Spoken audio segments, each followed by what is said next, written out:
The piano stops mid-note. Nobody catches the exact second it ends. There's only the fist. Then the sound of a woman's face meeting rough pine planking, a sound that was never supposed to happen in front of 40 men. 40 men.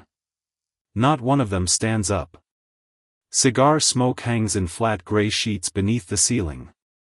Lantern light amber, and thick as syrup, the kind that makes every face look 10 years older than it is. A nail catches her coat, and tears it open.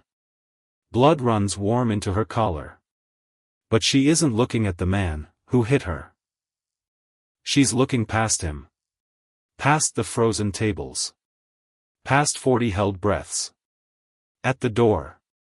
Because the door is opening.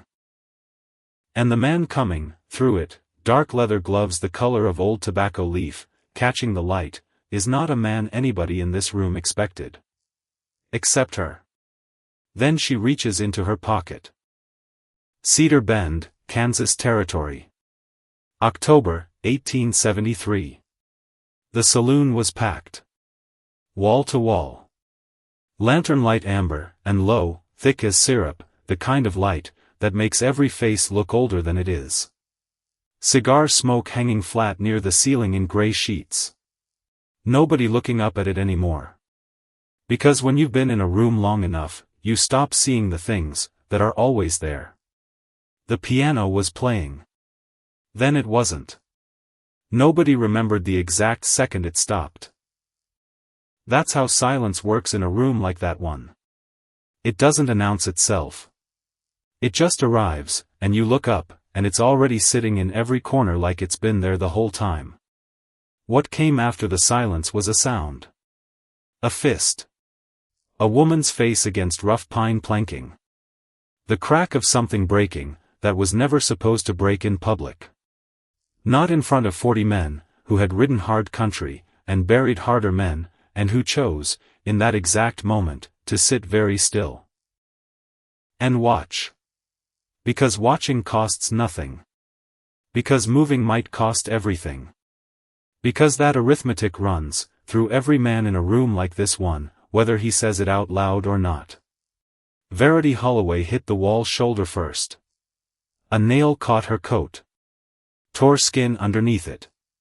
And she felt that before she felt the fist itself, which was strange, which she'd think about later, if there was a later, the body keeping its own private accounting, running a full beat behind the mind that was supposed to be in charge of it. She was not looking at the man who hit her. She was looking past him. Past the frozen tables. Past 40 held breaths. At the door. Because the door was opening. And the man walking through it was not supposed to be here. Nobody in this room expected him. Nobody in this room wanted him. Except her. Except she hadn't known, until the hinge creaked, exactly how badly she'd wanted it. He didn't come in fast.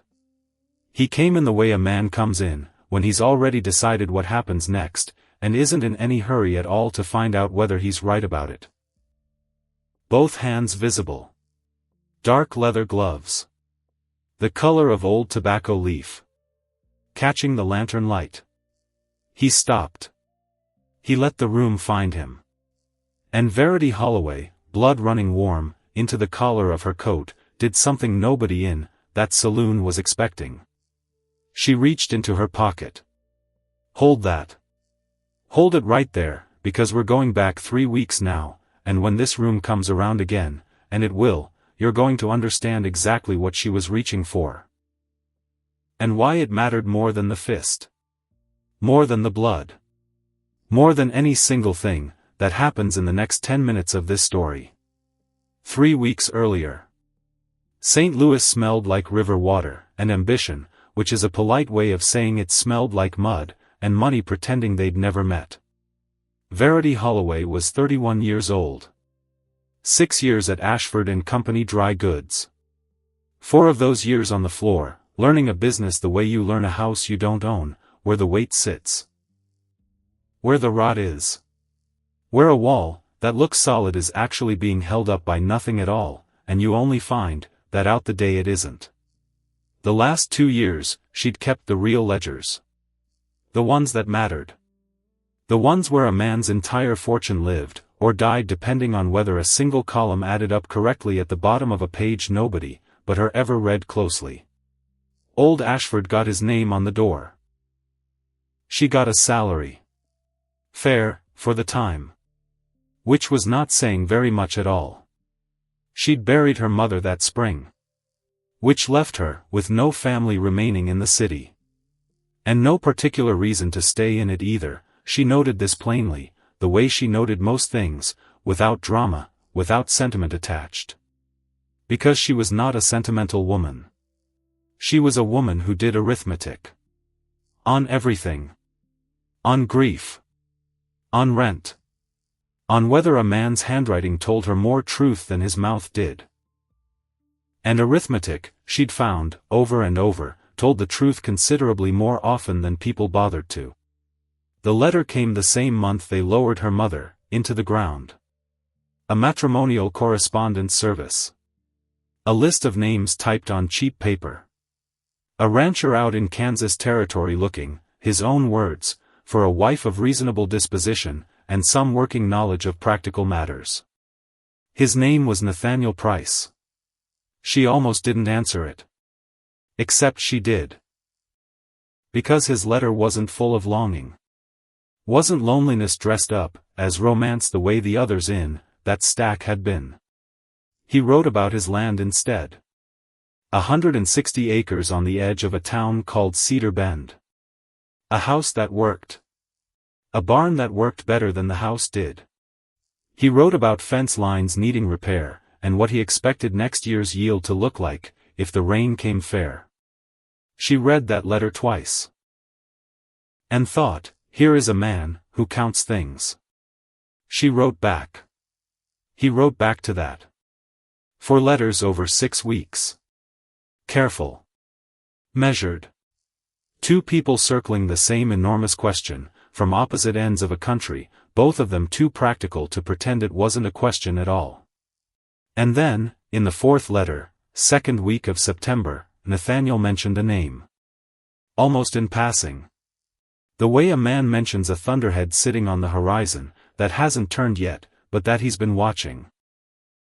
Longer than he's told anyone. The name was Ambrose Kettering. Nathaniel wrote about him in connection with some equipment financing. Wrote about him with a particular flatness, a flatness Verity recognized instantly, because she used that exact tone herself, in her own ledgers, whenever a column refused to close, and she didn't yet know why. She filed that sentence away. Not with the rest of the letter. Somewhere else. A separate drawer, kept specifically for things that hadn't fully closed yet. Because 6 years of bookkeeping had taught her something most people go their whole lives without learning. A thing that doesn't close isn't nothing. It's an entry. Waiting on the rest of its story to arrive. She packed 1 carpet bag.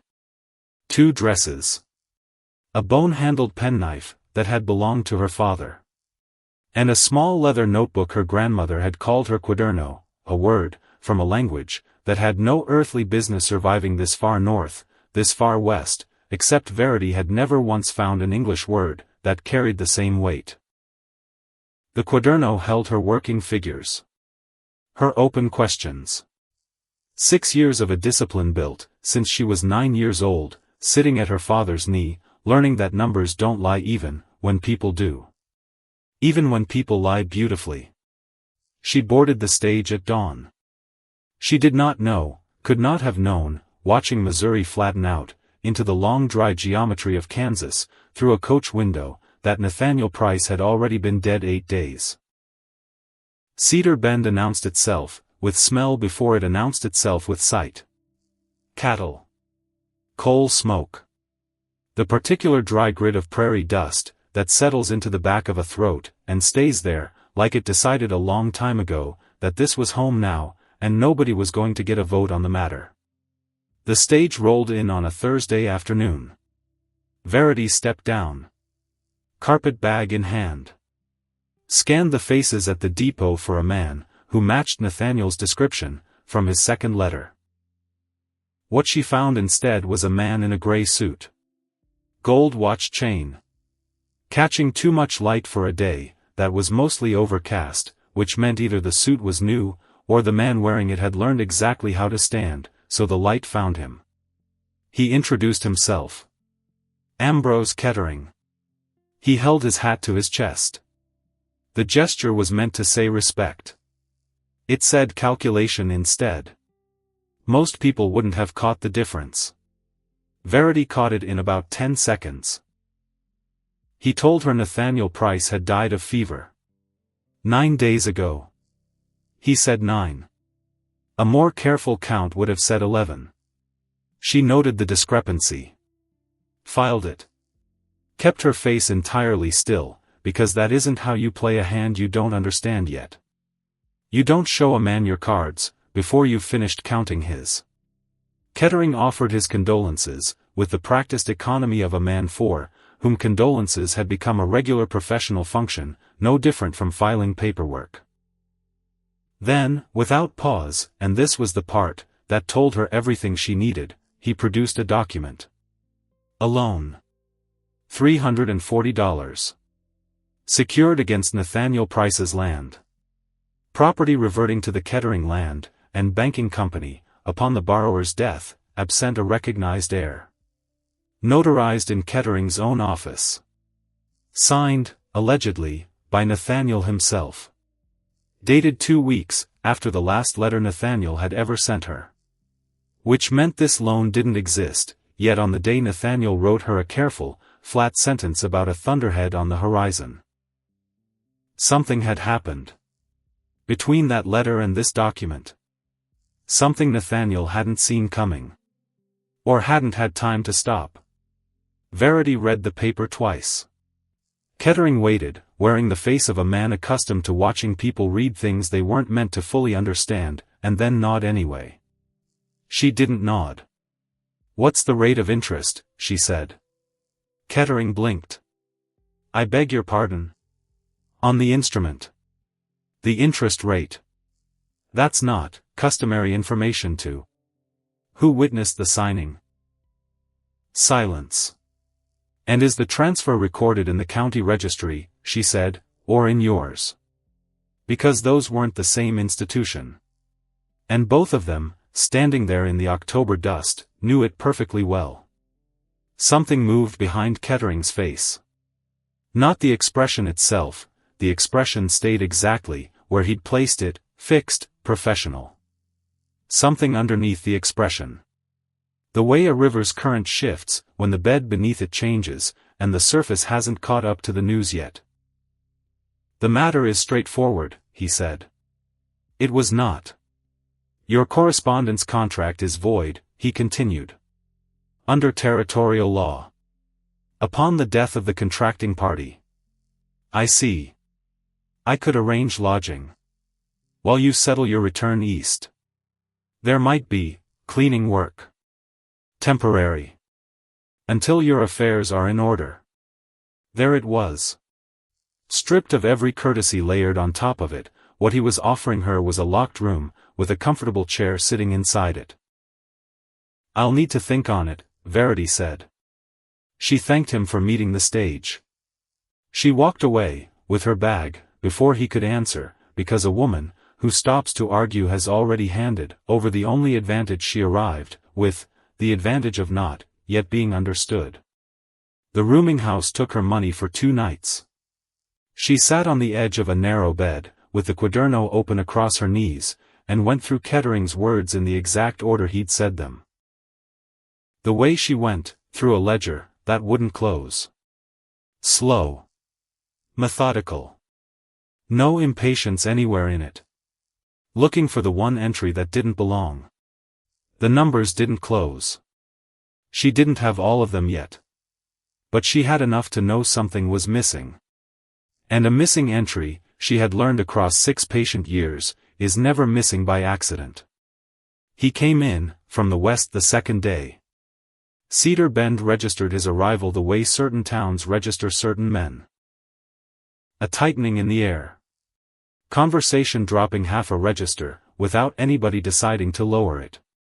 Eyes drifting toward the wanted board outside the sheriff's office, then drifting away fast, like getting caught looking was its own separate crime.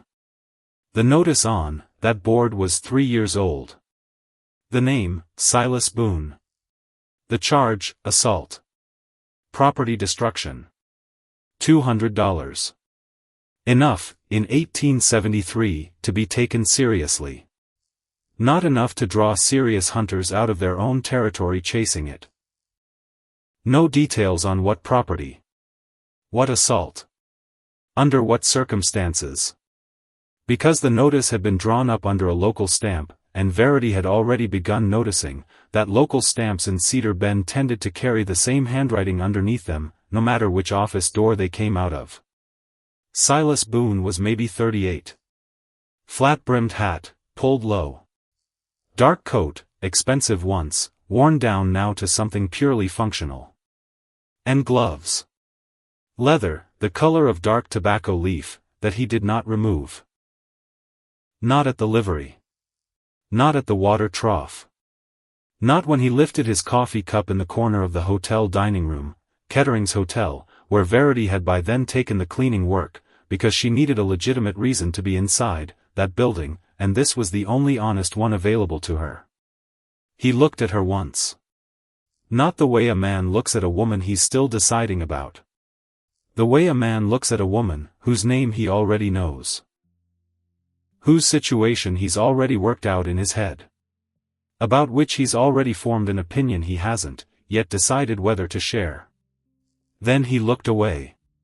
She kept scrubbing the table she was scrubbing. Filed him in the same drawer as the interval discrepancy. The notarization stamp. The interest rate Kettering had never once actually named for her. The drawer marked, not enough context. But not coincidence, either. The account books lived in a cabinet in the back office. Locked with a mechanism nearly identical to the one on her grandmother's sewing chest, 3 states east of here. She'd opened that lock with a hairpin when she was 9 years old. It took her 6 seconds this time. She wasn't searching for anything specific. She was searching for the shape of a wrongness. The way you search, when you already know a ledger's off somewhere, but you don't yet know which line. The hotel ledger itself was ordinary. Aggressively ordinary. The kind of ordinary that takes real effort to maintain, the kind that announces itself through an excess of cleanliness, the way a man who's washed his hands too many times still wants you to notice the washing. But at the back of the cabinet, behind it, sat a second book. Smaller.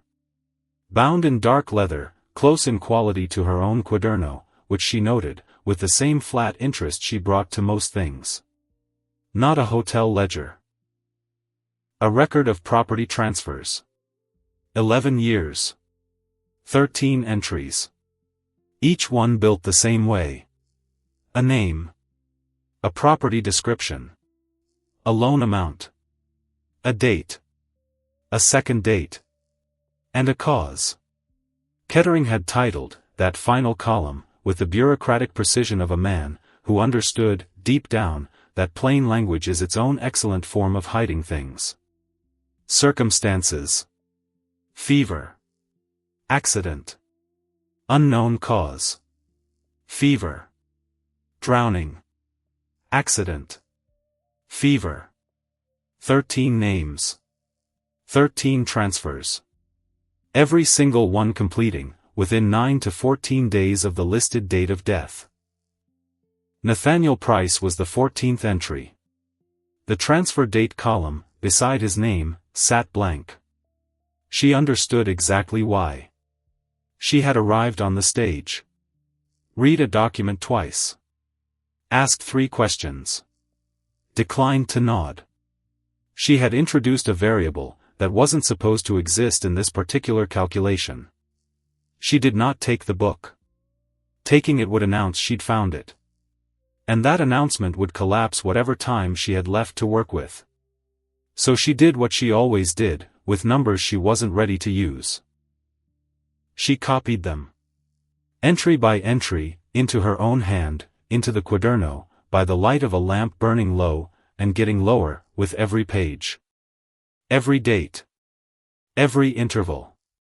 Every scrap of detail she could get down, before the oil ran out on her. Then she put the book back exactly where she'd found it. Relocked the cabinet. Walked back through the dark to her room. She sat on the edge of the bed, and read what she'd written, until it stopped being horror. She'd crossed that particular threshold somewhere around name 9, and became something else instead. Evidence. 13 names. A pattern with enough regularity to have structure. A structure with enough consistency to have an author. She was not the first woman Ambrose Kettering had expected to process, through his 14th entry. She was simply the first one keeping her own books alongside his. On the 5th day, Kettering's manner shifted. Most people wouldn't have caught it. His face ran the same expression it always ran. He'd worn it long enough, that the muscles no longer needed instructions to hold the shape. But Verity had spent 6 years reading men, who believed their own faces were sealed against being read. She caught the half-second pause before he spoke. The deliberate stillness in hands, that had moved freely enough the day before. He started finding reasons to be in rooms she was cleaning. Did she have family expecting letters back east?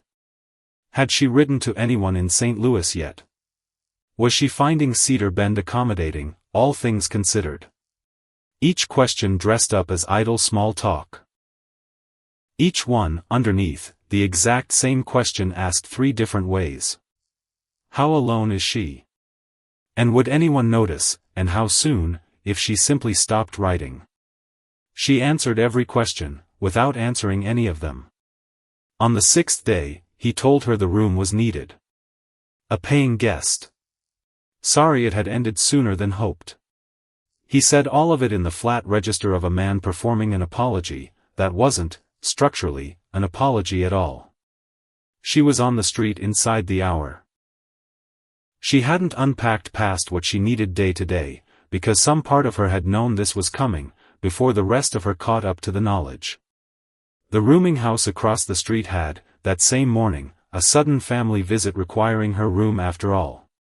She spent that night in the livery. The stable boy took 2 coins, and a promise she'd be gone, before business hours started up again. She lay in the hay, with the quaderno open across her knees, a lamp burning low beside her, working through what she had, and what she still needed. What she still needed was a legal door, that didn't have Kettering's name carved somewhere, into the frame of it. What she still needed was time. She'd overheard, outside the general store, that a circuit judge named Barnaby Fitch passed, through Cedar Bend every 30 days or so. His next pass was Saturday. She didn't know yet, lying there in that hay, exactly how many days off that Saturday sat. Didn't have the strength left, that night to work the count out properly. She was still turning, that particular arithmetic, over when the livery door creaked, and a shape filled the frame, and she went still the way a woman goes still, when she's been alone too long in a place, with too many unlocked doors. Didn't mean to spook you. Silas Boone. Standing just inside the frame. Hat in one gloved hand. You didn't, she said. Which was a lie. And they both knew it was a lie.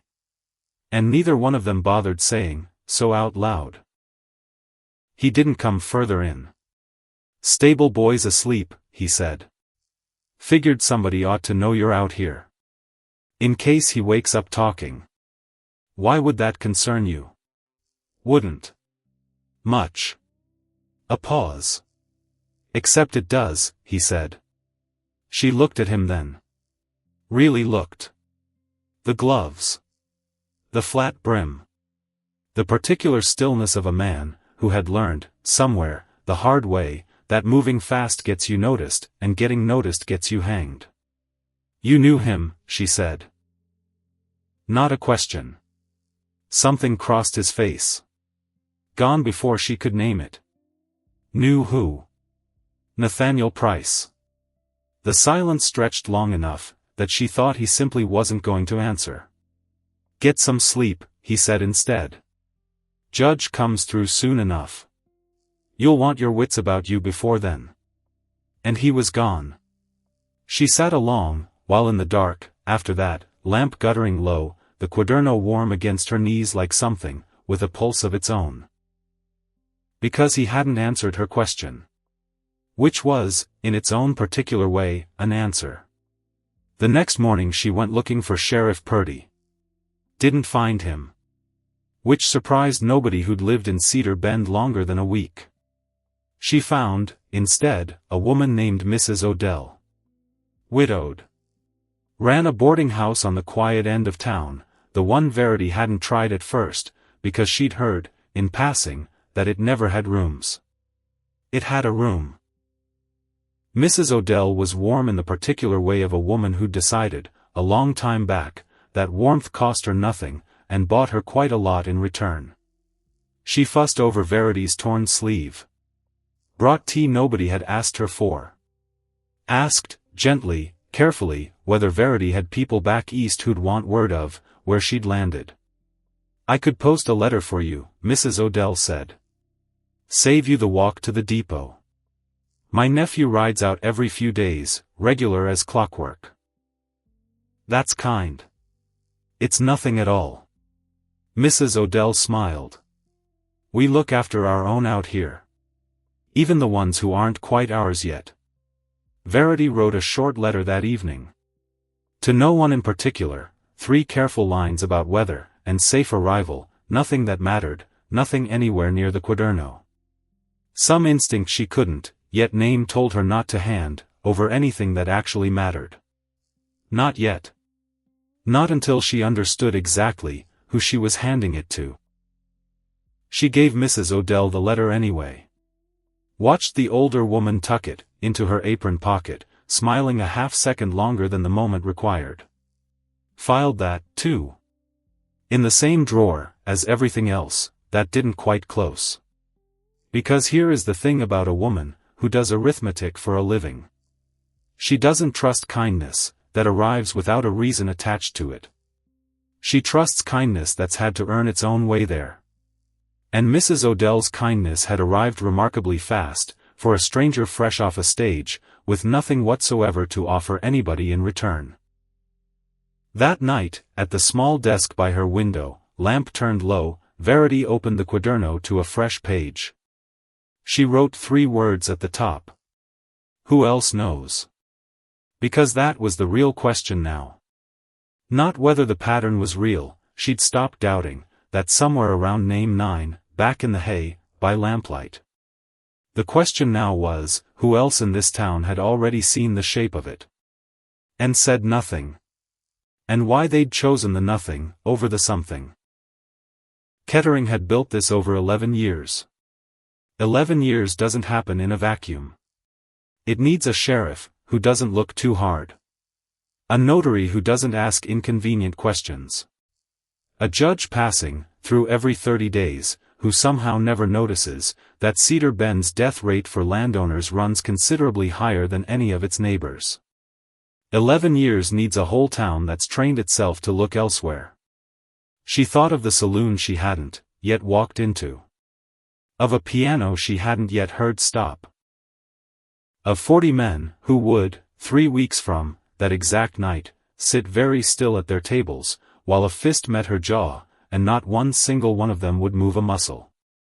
She didn't know any of the specifics yet. But some cold, patient part of her already understood the shape waiting on the other side of it. Understood that a town this practiced at looking away doesn't simply stop looking away, because a stranger, with a notebook starts asking, who witnessed the signing. She thought of Silas Boone's gloved hands. The question he hadn't answered. Knew who? She thought of Nathaniel Price, a man she had never once met, who had written to her about fence lines, and rainfall and next year's yield, who had used the single flattest sentence in 4 letters to name the one thing, that would eventually kill him. She picked up her pen. Wrote, he knew. He wrote it flat, because he knew, and he didn't know what else to do, with the knowing except send it somewhere he hoped was safe. She stopped. Stared at that sentence a long moment. Because it wasn't arithmetic, what she'd just written. It was a guess. A feeling. The kind of thing she didn't normally allow onto a page meant strictly for numbers. She left it there anyway. Because some entries, she was only now beginning to learn, don't close with figures at all. They close with understanding. And understanding, unlike a column of numbers, doesn't always arrive on request. Sometimes it arrives sideways. Uninvited. At midnight, in a rented room, from a dead man she'd never once laid eyes on. She blew out the lamp not long after. Lay in the dark listening to Cedar Bend settle into its own particular version of quiet, a dog somewhere. A door somewhere.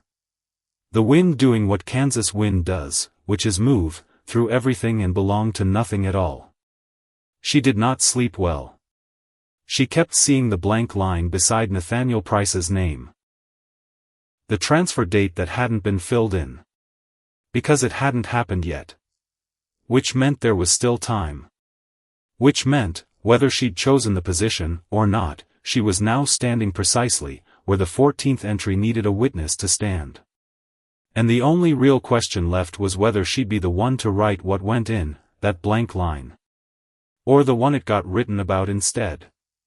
Monday morning came up gray, and stayed that way, clouds sitting low over the flats like they were considering rain, and hadn't quite worked up the nerve to commit to it. Verity had decided something in the night, somewhere between not sleeping and not quite dreaming either. She was not leaving Cedar Bend on the next eastbound stage. Not because of Nathaniel. Not entirely. She'd never met the man. Whatever tenderness 4 letters had managed to build between them was tenderness for a stranger, real, but thin, not nearly enough on its own to hold a person in place against 11 years of buried names. She was staying because of the blank line. Because somebody had to decide what went into it, and if it wasn't going to be her, it was going to be Kettering, and Kettering's version would read fever, the same as the 12 names before it, and the world would nod along the way the world had already nodded 12 separate times. She was not, she reminded herself, a sentimental woman. She was a woman who did arithmetic.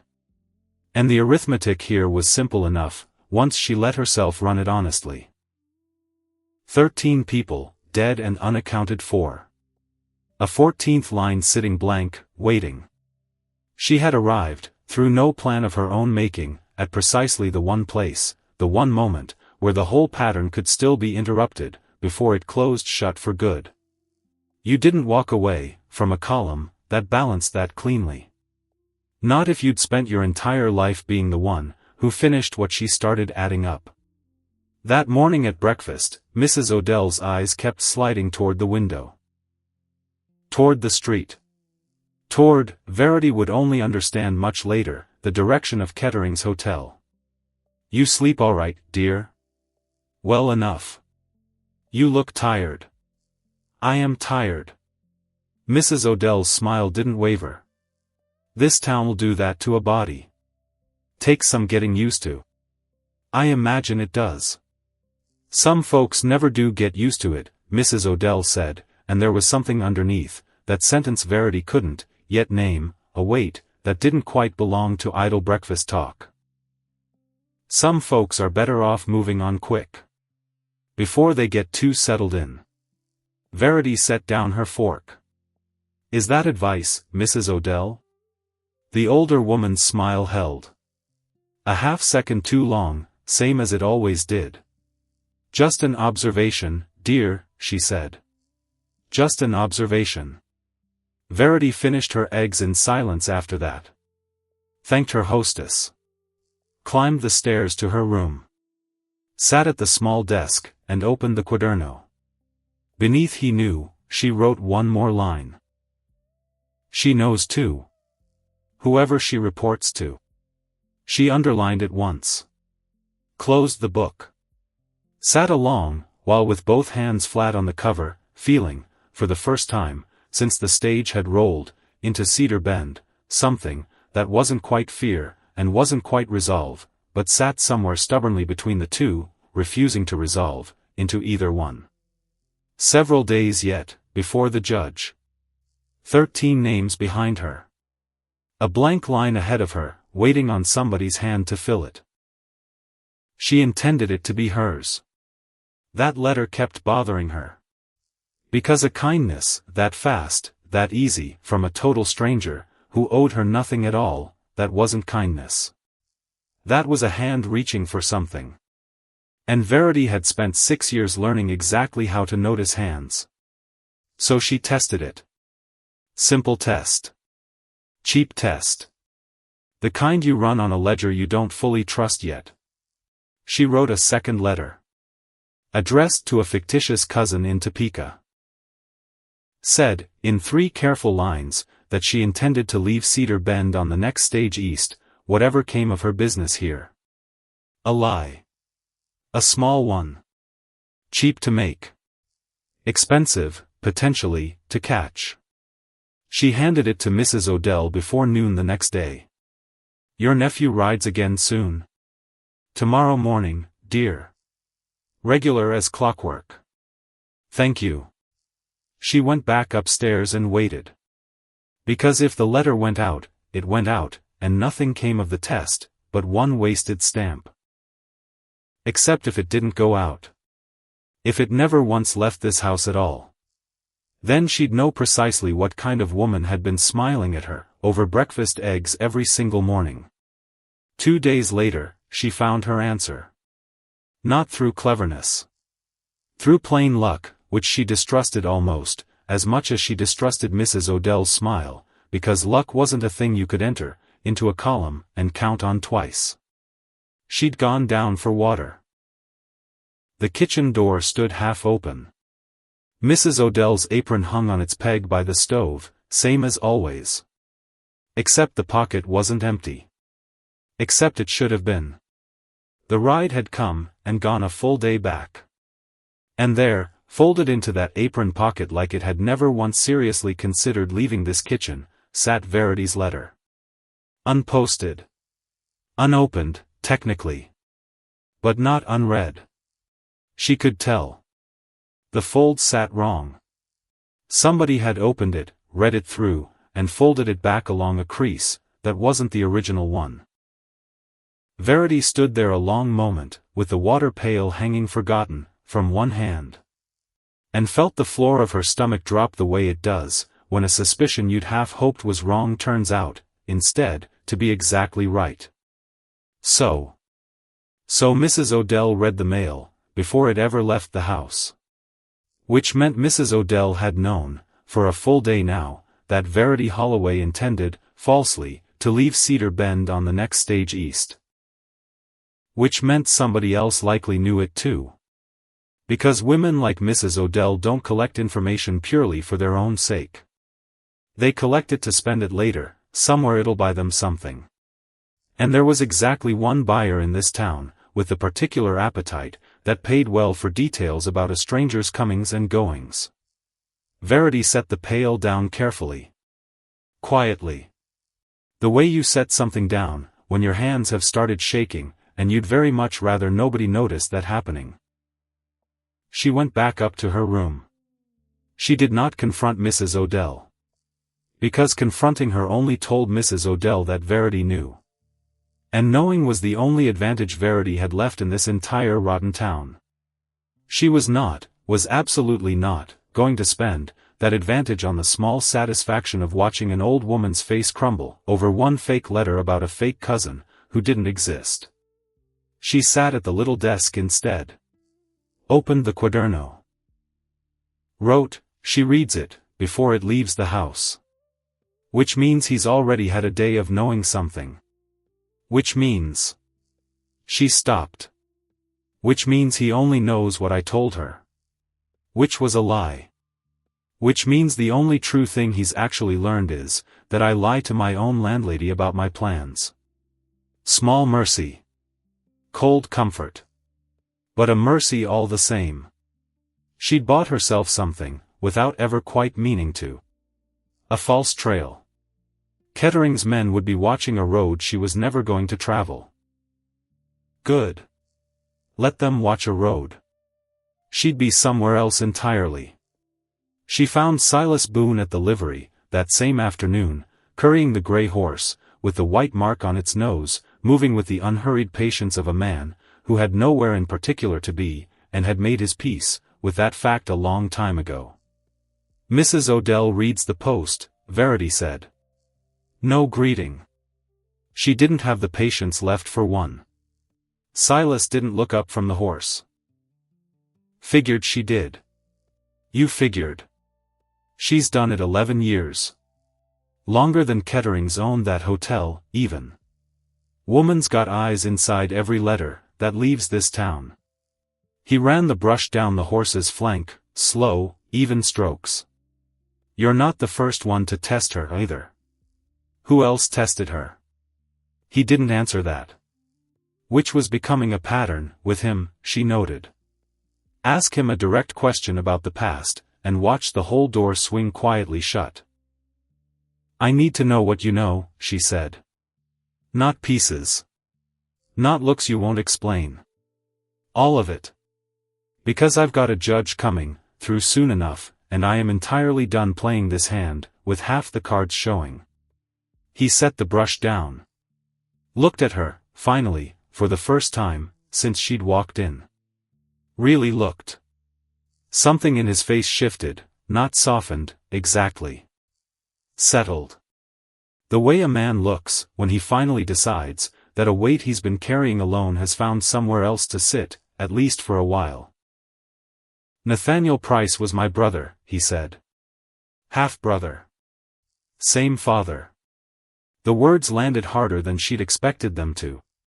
She'd suspected, the flat sentence in that fourth letter, the way his eyes had gone somewhere else entirely, when she'd said the name at the livery 2 nights back. But suspecting a thing, and hearing it said out loud, plain, are two entirely different weights to carry.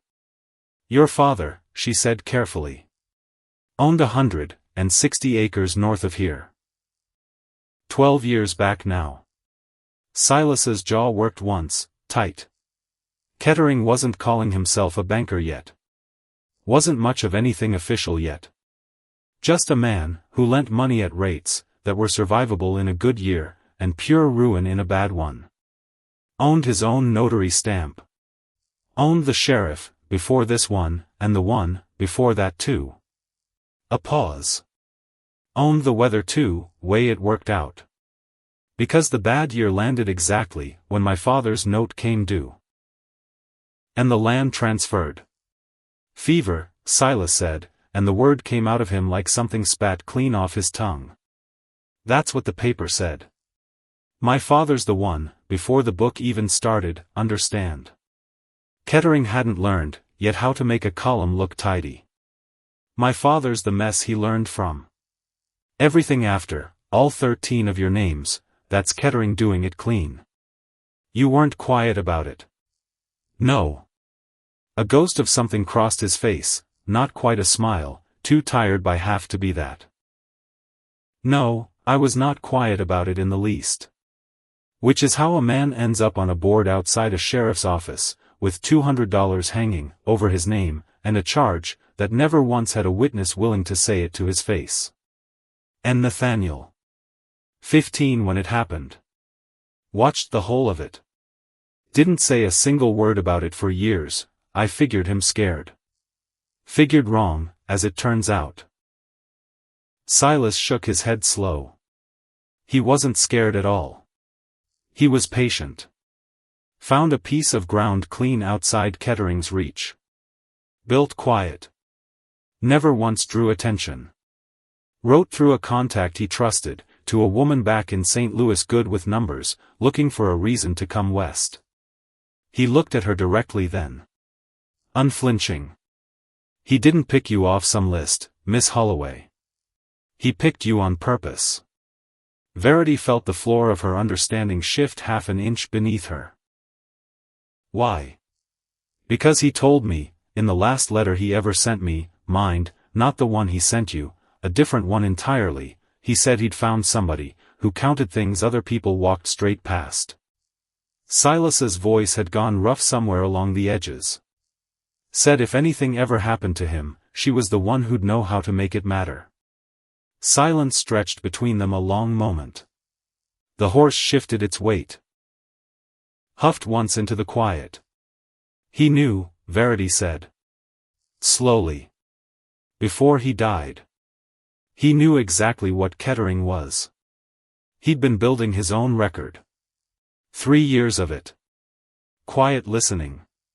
Old men who remembered things they'd long since stopped saying out loud to anyone. He never told me how far along he'd got. Silas's gloved hands closed into loose fists at his sides. I don't know what happened to whatever he built. Don't know if Kettering found it and burned it. Don't know if it's sitting somewhere Nathaniel hid it, waiting on somebody smart enough to finally go looking. Verity thought of the carpet bag. Her own carpet bag. Sitting upstairs in her rented room, exactly where she'd left it. Thought of a seam that had never once sat quite right. I need to go back to my room, she said. And was already moving, before she'd finished the sentence. The stitching at the base of the second bag, the one the depot agent had handed her, without comment, the one she'd assumed, without ever once examining the assumption closely, was simply an overflow of her own belongings, caught her thumbnail exactly, where a careless eye would never have found it.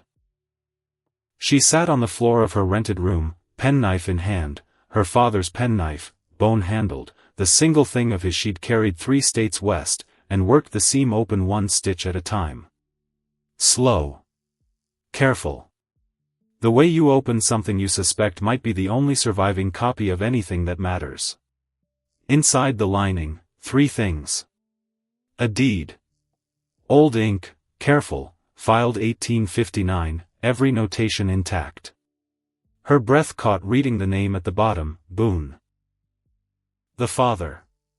160 acres, on paper, existing exactly as they had, before Kettering's hand ever once touched them.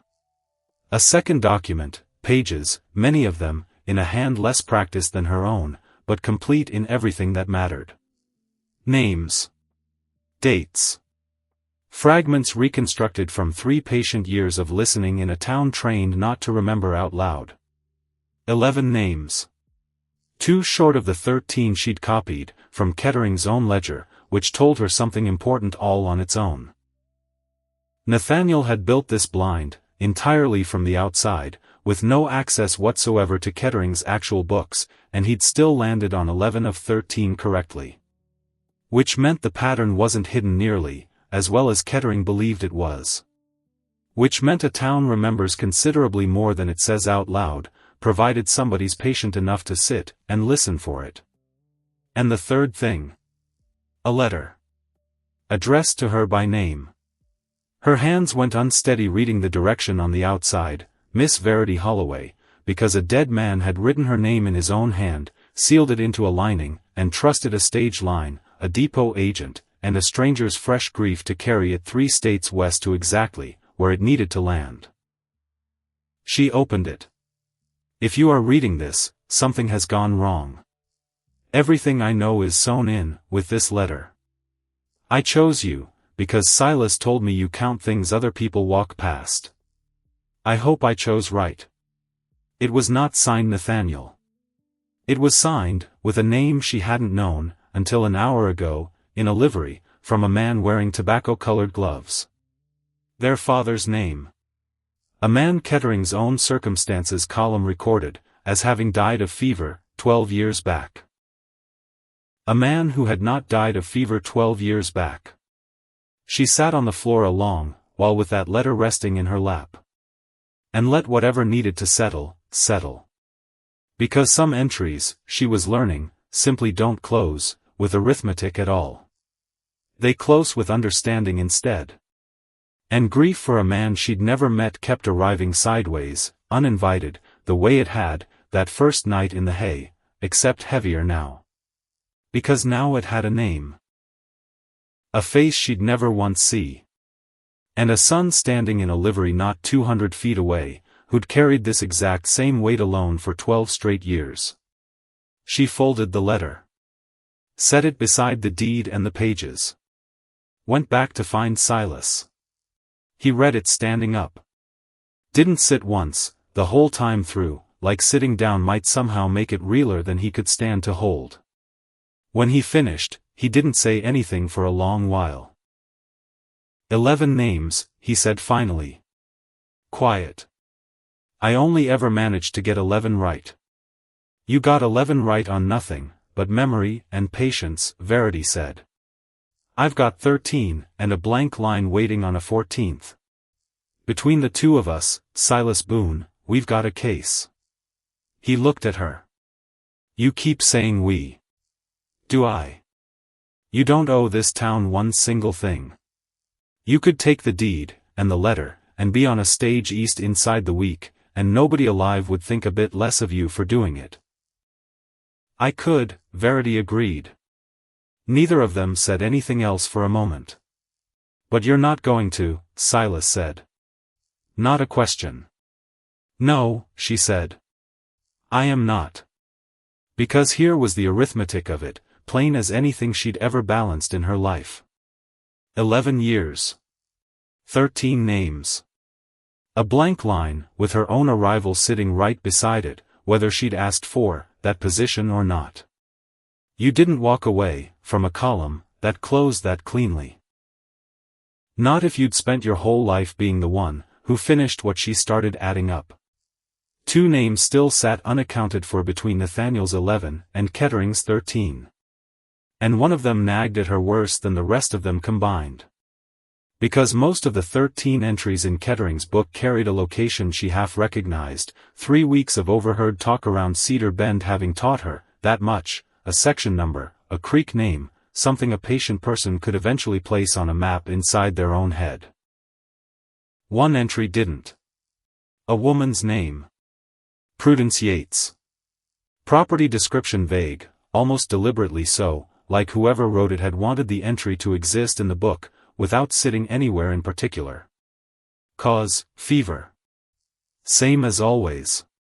Except the date beside her death sat older than most, 9 years back, near the front end of the pattern, back when Kettering was still learning how to make a column look properly tidy. You know this name, Verity said. Showed him the copied entry. Something moved through his face. Slow. Careful. The kind of recognition a man doesn't especially want to be having.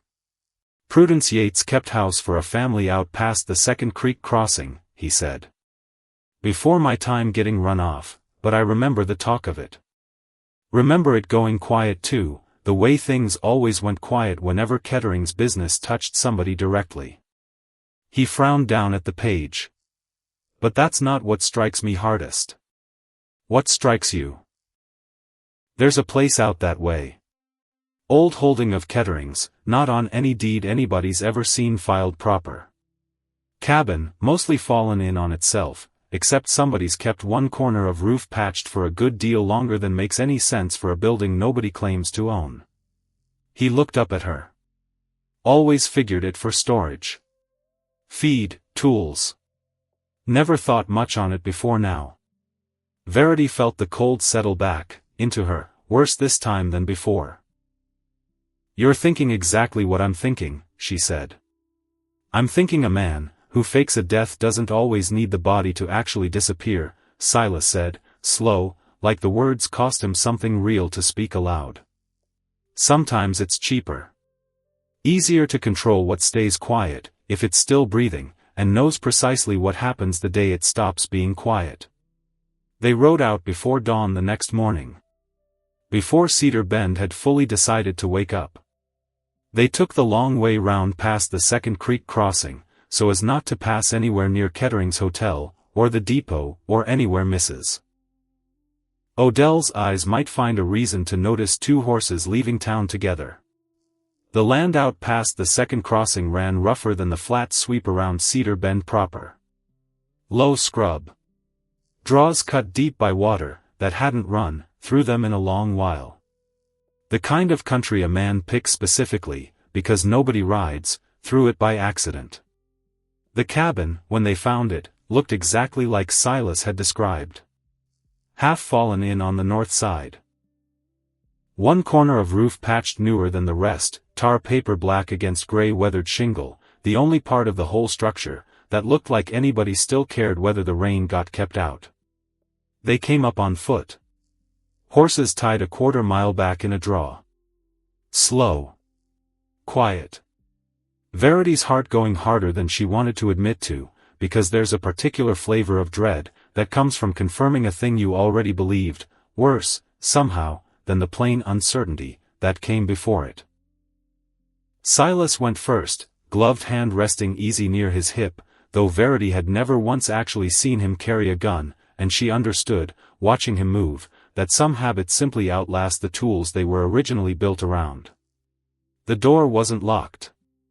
Wasn't even latched, in fact, just leaned shut, the way you'd leave a door, if you expected whoever sat on the other side of it never to have cause, or strength enough to push it open on their own. Silas pushed it open. The smell hit first. Clothes, stale, the smell of a space lived in too long, without enough air passing through it. Then the shape in the corner, on a pallet of old ticking, resolved itself slowly, into a woman. Older than Verity had pictured. 60, maybe past it. Thin in a way that wasn't natural, wasn't the leanness that comes from hard work, but the leanness that comes from simply not enough food across a long stretch of years. Gray hair pulled back rough. Eyes that came up fast and sharp at the sound of the door, fear moving through them a full beat, before recognition managed to, before she understood these weren't the faces she'd long since learned to fear. Who? Her voice came out cracked. Amused. Who's there? We're not here to hurt you, Verity said, moving slow, hands visible, the same way Silas had taught her, without ever once saying a word about it, just by being a man, who moved through the whole world like that himself. My name's Verity Holloway. This is Silas Boone. The name landed something in the woman's face. Recognition, sharp and sudden. Boone, she said. There was a Boone family. Out east of here. Long time back now. That's my father's name, Silas said, crouching slow, keeping his distance, keeping his voice low and even. Ma'am, what's your name? Prudence. A pause, like the word itself had gone rusty from disuse. Prudence Yates. Verity felt something cold, and certain lock, into place behind her ribs. Prudence Yates, she said quietly, died 9 years ago. Of fever. The woman's laugh came out broken, more cough than laughter, and considerably worse to hear than any amount of crying would have been. Is that what he's got written down? She said. Fever. She shook her head slow. I've had every manner of trouble in 9 years except fever, missy. He just needed a page that said I was done being a problem for him. Verity crouched down across from her, close now, close enough to see the details. Distance had softened, the rope-scarred wrists, healed over rough. One shoulder sitting lower than the other, old injury, badly set, never once properly tended to. What happened? Verity asked. Gentle as she knew how to manage. I saw something. Prudence's eyes went somewhere else, somewhere 9 years back. My employer's family. The Camrose place. They'd taken a loan same, as everybody does out here, and Mr. Kettering came to collect on it different than the paper said he had any right to. I was in the next room. Heard the whole thing plain. Heard him tell Mr. Camrose exactly how the accident was going to read, before the accident had even happened yet. The silence after that sentence carried real weight. They killed him, Verity said. Not a question. Wagon went off the crossing in high water. That's what the county said happened. Prudence's jaw tightened. I know different. I was still in that house when it happened, missy. Heard men talking in the yard afterward, who thought I was long asleep. And then somebody remembered I'd been sitting in the next room the whole while. A long breath, unsteady. Man doesn't leave a loose thread like that just lying around loose. Easier to write me dead on a page than explain what he'd have to explain, if I ever opened my mouth in front of somebody carrying real authority to make him answer for it. 9 years. 9 years in a fallen-in cabin, one patched corner of roof, kept alive on exactly enough food, and exactly enough silence to serve as insurance against a day Kettering had apparently always half expected might eventually come, the day somebody, with the patience to listen, finally came looking properly. "Why keep you alive at all?" Verity asked, and hated the raw practicality of the question even while she was asking it, because some part of her, the arithmetic part, the part that never fully switched off no matter what, needed to understand the shape of the entire thing, before she could let herself feel the weight of any single piece of it. Prudence's eyes came up. Steady now. Sharper than they'd been a moment before. "Because a body's a body, missy. Somebody finds it eventually, somebody starts asking questions." A thin, terrible smile. A live woman kept quiet enough, far enough out, that's not a body anybody's out looking for. That's just an old woman nobody remembers to go looking for at all. Verity sat with that.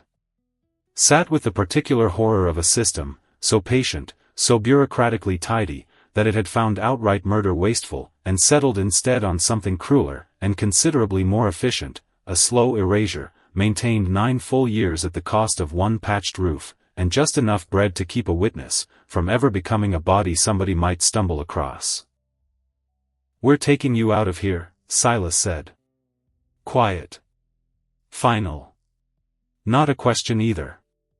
"He'll know," Prudence said, and fear moved back into her face fast, the particular fear of a woman who'd learned exactly what happened to people who stopped being quiet on Kettering's own terms. "Soon as this cabin sits empty, he'll know somebody's found me." He'll what?" Verity said. "Write another fever into another column?" She shook her head. "There's a judge due, through this county, before long, Miss Yates, and he's going to see 13 names, and a pattern, with your name sitting right in the middle of it, as living proof none of it was ever coincidence. You've survived 9 years in this cabin. I am asking you to survive just a little longer, someplace with a door that locks from the inside instead of the outside for once." Prudence looked at her a long moment. Something in the old woman's face working slowly, through 9 years of learned fear, testing the shape of a hope she'd long since stopped letting herself feel at all. "You've got a place," she said finally. Not quite a question. Testing the weight of it. "I've got a friend, with a boarding house," Silas said, "who doesn't answer to Kettering for one single thing. A beat. Not Odell's place. Somewhere else entirely. Somewhere he won't think to look, not with everything else about to land square on him." They got her up slow. Careful of the bad shoulder.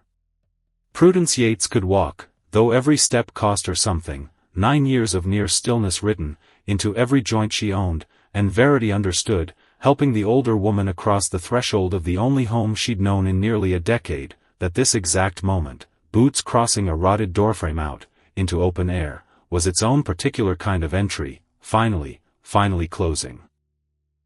They were a quarter mile from the horses, moving slow across broken ground, Prudence walking careful between them, when Silas went suddenly still. Just stopped. Mid-stride. Head turning half an inch toward the ridge line behind them.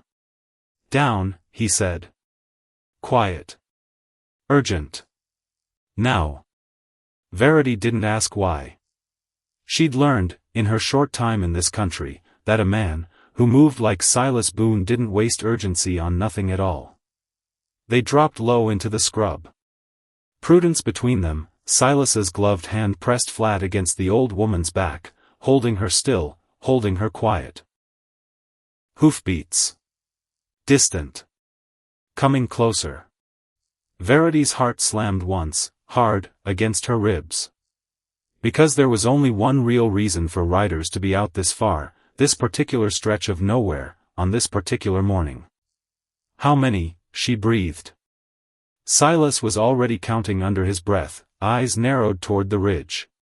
"3," he said. Maybe 4. Kettering's men. Man riding points called Cyrus Lang. That's his seat, way he sits a horse.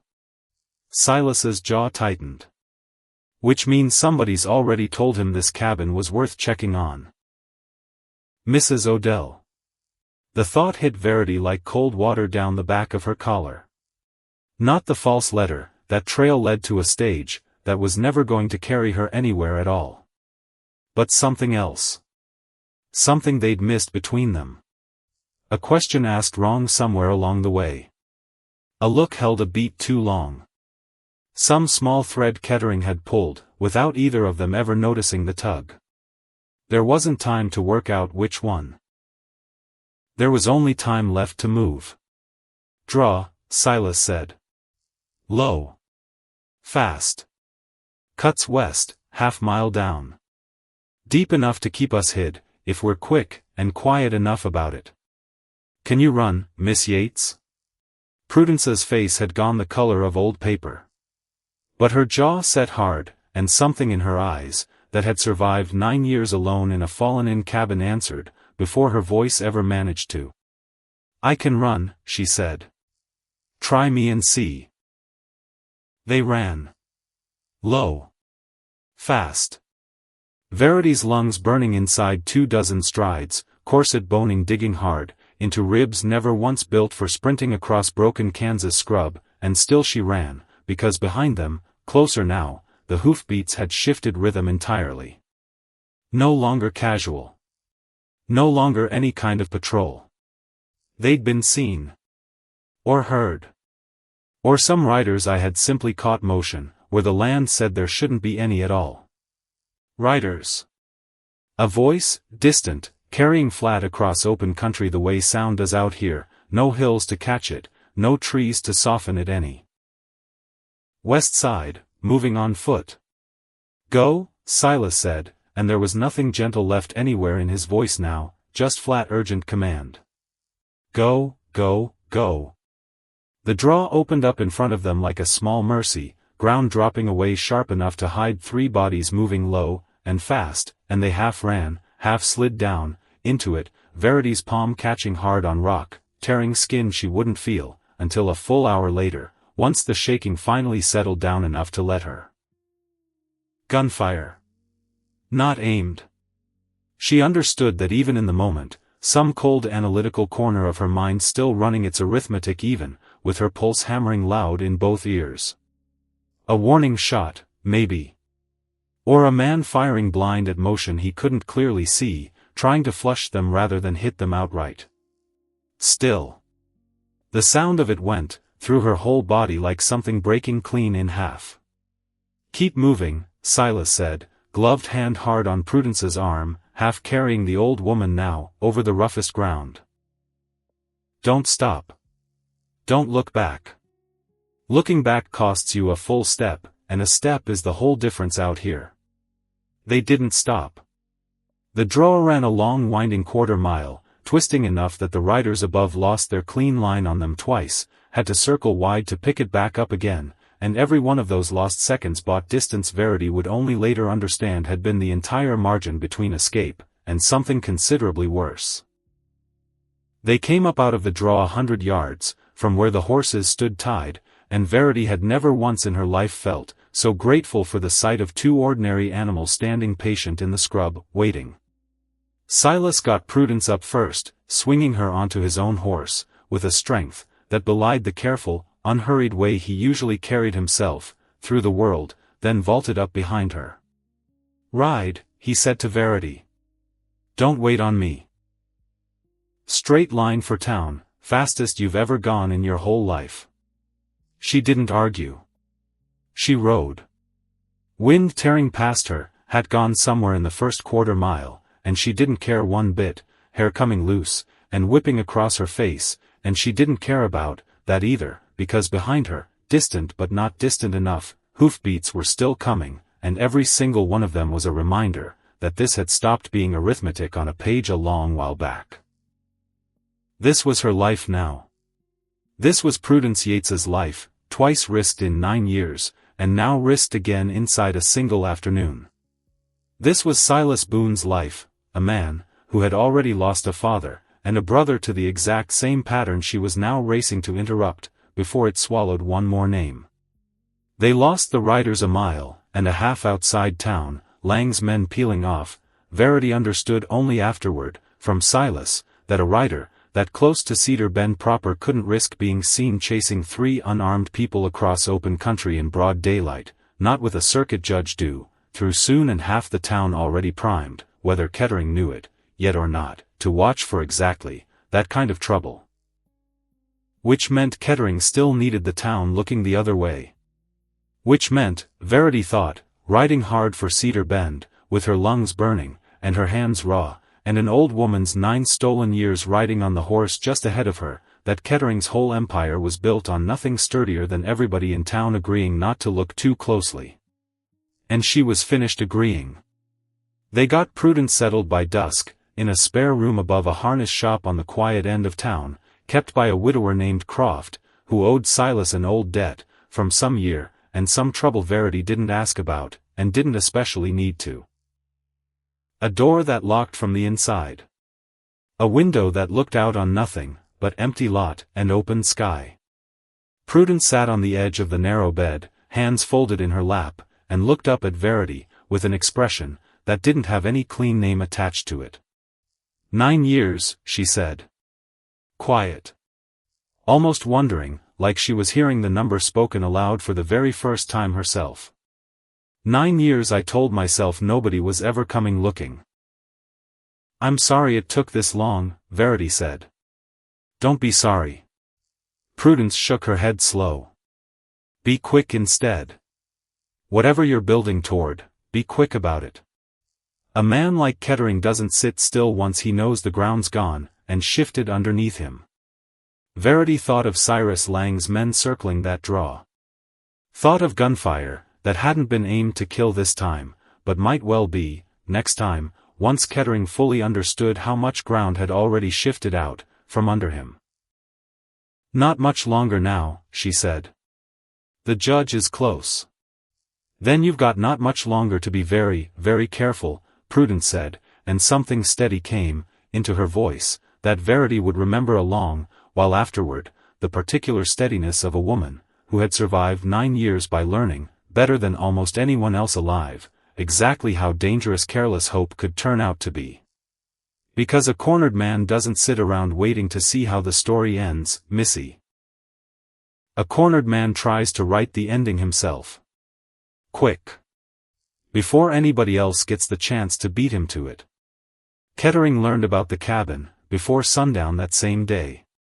He learned it the way he learned nearly everything in Cedar Bend, quietly, second-hand, through channels so ordinary, that nobody watching, from outside would ever have thought to call them a network at all. A woman who read letters, before they left her own boarding house. A writer named Cyrus Lang, reporting in breathless, and furious, having lost 3 people across open country in broad daylight. A silence in the general store, where 2 women stopped talking mid-sentence the moment his shadow crossed the doorway, which told him, better than any words could have, that something in this town had shifted, while his attention had been pointed elsewhere. He sat alone in the back office of his hotel along, while that evening, the cabinet with its 2 ledgers standing shut, and locked behind him, and did what he always did whenever a column stopped balancing on him. He worked the problem. Not with panic. Panic was for men, who hadn't spent 11 careful years building something durable enough to survive one stranger stepping off one ordinary stage. He worked it the way he worked everything, cold, methodical, hunting for the cleanest line back to full control. The girl had the ledger copied. That much was certain now. The girl had found Prudence Yates, which meant the girl now had a witness, who could speak, not merely numbers on a page some clever lawyer could argue 6 different directions in front of 6 different juries. The girl had allied herself, with Silas Boone, whose name on a warrant Kettering had personally arranged 11 years back, and whose stubborn continued survival at the margins of this town had always been the one loose thread Kettering had never quite managed to cut clean through. And the judge was close now. Days, not weeks. Kettering turned that fact over slowly, the way he turned, over any number, hunting for the one angle nobody else had thought to look for yet. The girl would go straight to the judge the moment he arrived. That much was obvious. Predictable. Which meant the version of events the judge heard first, the framing, the narrative, the story that arrived in his ears, before any ledger, or deed, or old woman's testimony could complicate matters, that version mattered more than anything else still sitting on the table. Kettering had built an empire, 11 years running, on one simple mathematical truth, that had never once failed him yet. The first story told in a room full of witnesses carries a structural advantage, over every single story, that arrives after it. He didn't need to silence Verity Holloway. He needed to get there first. He needed a room, and witnesses, and a version of events establishing, publicly, unmistakably, before any judge ever laid eyes on a single page of evidence, that Verity Holloway was a hysterical, grief-addled stranger flinging wild accusations at an upstanding businessman, and that Silas Boone, standing beside her, was exactly the violent, unstable fugitive his old warrant had always claimed him to be. He knew precisely where to find both of them come evening. Because Cedar Bend was a small town, and small towns have exactly one room everybody eventually passes through on a Friday night, and Kettering had owned that particular room, in every way, that actually mattered, for a good deal longer than most of its current patrons had even been alive to drink in it. The Cattleman's Rest filled up slow, that Friday evening, same as it always did, 40 faces settling, into the same worn chairs, the same low tables, the piano in the back working steadily, through the same handful of songs it always worked through. Verity hadn't planned to be there at all. She'd gone looking for Sheriff Purdy, who was, predictably, reliably, the way certain men are reliable only in their absences, nowhere near his office that evening. She carried the quaderno tucked inside her coat, close against her ribs, the weight of 13 names, and one rescued witness pressing there like something, with a heartbeat of its own. She hadn't planned any kind of scene. She'd planned only to place what she had, into the hands of a man, with a badge, before the judge arrived, because she'd worked the logic, through the night before, lying awake with the quaderno tucked beneath her pillow, Kettering would find some way to intercept her, before she reached the judge directly, unless somebody with official standing was already holding her evidence first. What she hadn't accounted for. What she absolutely had not accounted for. Was Ambrose Kettering being inside the Cattleman's Rest the exact moment she walked past its open door on her way towards somewhere else entirely. He saw her first. She watched it happen, watched 3 full seconds of recalculation cross his face, fast, controlled, a man adjusting an entire plan in real time, and doing it well enough, that most people in that room would never once have caught the seam in it. But the room had already turned toward her. Because a woman walking past a saloon door at that particular hour, at that particular pace, wearing that particular look on her face, that was already an event, before Kettering ever said a single word, and every man in that room had oriented toward her, before he'd even opened his mouth. Miss Holloway. His voice carried. Pitched exactly loud enough. Every syllable calculated for the room, not for her. She stopped in the doorway. Should have kept walking. Some cold, rational part of her screamed, that even as her feet stopped moving anyway, because this was exactly what he wanted, a public stage, 40 ready witnesses, and she was walking onto it anyway, because some other part of her, older and considerably less patient than the arithmetic, understood plainly that, if she turned, and walked away now, his version became the only version this whole town would ever hear. Mr. Kettering. I understand you've been busy. He smiled. The smile that never once reached his eyes. Visiting old cabins. Making fast friends with fugitives. Filling notebooks up with accusations against decent, hard-working businessmen. The room had gone very quiet.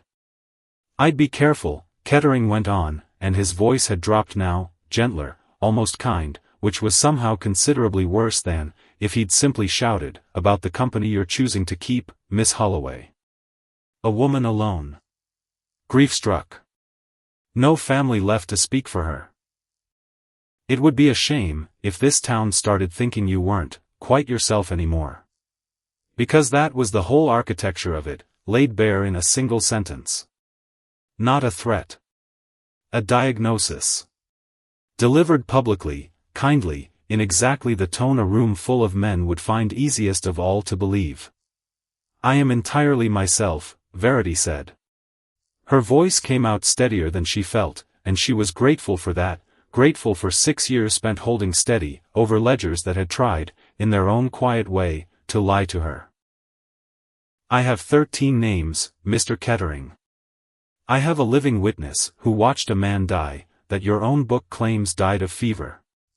I have a deed carrying your signature on documents, that didn't exist, yet on the day you claim they were signed." Something moved behind his face. Fast. Controlled. But she saw it clearly, the exact instant his careful math stopped adding up the way he'd expected it to. "That's quite an accusation," he said, "for a woman, who arrived in this town 3 weeks back knowing nothing at all, and no one." "I know arithmetic, Mr. Kettering." She took a step further, into the room, and felt, rather than saw, 40 pairs of eyes track the movement together. "And arithmetic doesn't much care how long I've lived here." His hand moved. Not toward her. Toward the arm of the man standing beside him, a broad-shouldered, unremarkable-looking man Verity would later learn was named Sam Truitt, and Kettering didn't say a single word, didn't need to, because the man beside him read whatever silent signal had just passed between them, and turned, fast, and swung. The last note of the piano died mid-phrase. Knuckles met her jaw. The whole world tilted hard sideways, and the wall came up to meet her shoulder, and a nail she never saw caught her coat, and tore into the skin beneath it, and she felt, that arrive a half-second late, out of order, the way pain always does, when the rest of the nervous system is still busy catching up to what just happened. 40 people. 40 people in that room, and not one single one of them moved. She slid down the wall a few inches, vision swimming, copper flooding her mouth, and some distant clinical corner of her mind, the part that never fully switched off, not even now, noted, almost dispassionately, that this was precisely the structural advantage Kettering had spent his whole evening counting on. A public humiliation. A room full of witnesses who'd remember, afterward, only a hysterical woman flinging wild accusations, and getting exactly the reaction such wildness had always earned her. She was not looking at the man who'd hit her. She was looking past him. Past 40 frozen faces. Past a room that had just chosen, with its own collective silence, precisely which story it intended to remember going forward. At the door. Because the door was opening. Not fast. Not with any drama in it at all. The way a man walks, through a door, when he's already decided what happens next, and isn't in any particular hurry at all to find out whether he's right about it. Both hands visible. Dark leather gloves. The color of old tobacco leaf. Catching the lantern light exactly the way lantern light had always, somehow, been going to catch them, on precisely this night, in precisely this room. Silas Boone stopped just inside the threshold. He let the room find him. And Verity Holloway, blood running warm, into the collar of her coat, felt the fear in her chest give way, just slightly, to something steadier, not relief exactly, not yet, but something close to it, the particular steadiness, that comes from finally not being the only person in a room willing to stop pretending this was fine. Kettering's face moved through something complicated. Recognition. Calculation. The fast, silent arithmetic of a man realizing the story he'd, so carefully constructed had just acquired a second author entirely outside his control. "Boone," Kettering said. "Careful now." The public warmth had gone clean out of his voice. Silas didn't answer right away. He looked at Verity first. At the blood. At the nail still caught in her torn coat. Something moved through his face, that he didn't bother hiding, from the room at all, and whatever that something was, it made 3 men near the bar find sudden, urgent reasons to study their own hands. Then he looked at Kettering. 11 years, Silas said. Quiet. Even. The kind of quiet that carries considerably further than any amount of shouting ever could. 11 years, and you're still doing precisely what you did to my father. Same room. Same silence. Same 40 men sitting on their hands, while you make a woman bleed just to protect a lie you've been telling, since before half of them could even grow a proper beard. Nobody in that room breathed. Kettering's mouth opened. Closed. This doesn't concern you, he managed finally. It concerns every last soul in this room, Silas said, and now, finally, his voice did rise, just enough to carry, into every corner of it, because every one of you has watched this exact silence happen before. 13 times, near as we can count it. 13 names sitting in a book in your own back office, Kettering, and every single man standing here tonight has spent years agreeing not to notice a single one of them. Verity pushed herself up off the wall. Slow. Unsteady. One hand pressed against the torn place in her coat, where the nail had caught her, but upright now, and reaching, with the other hand, into the inner pocket, where she'd carried it 3 straight weeks, through eviction, through betrayal, through gunfire across open scrub. The quaderno.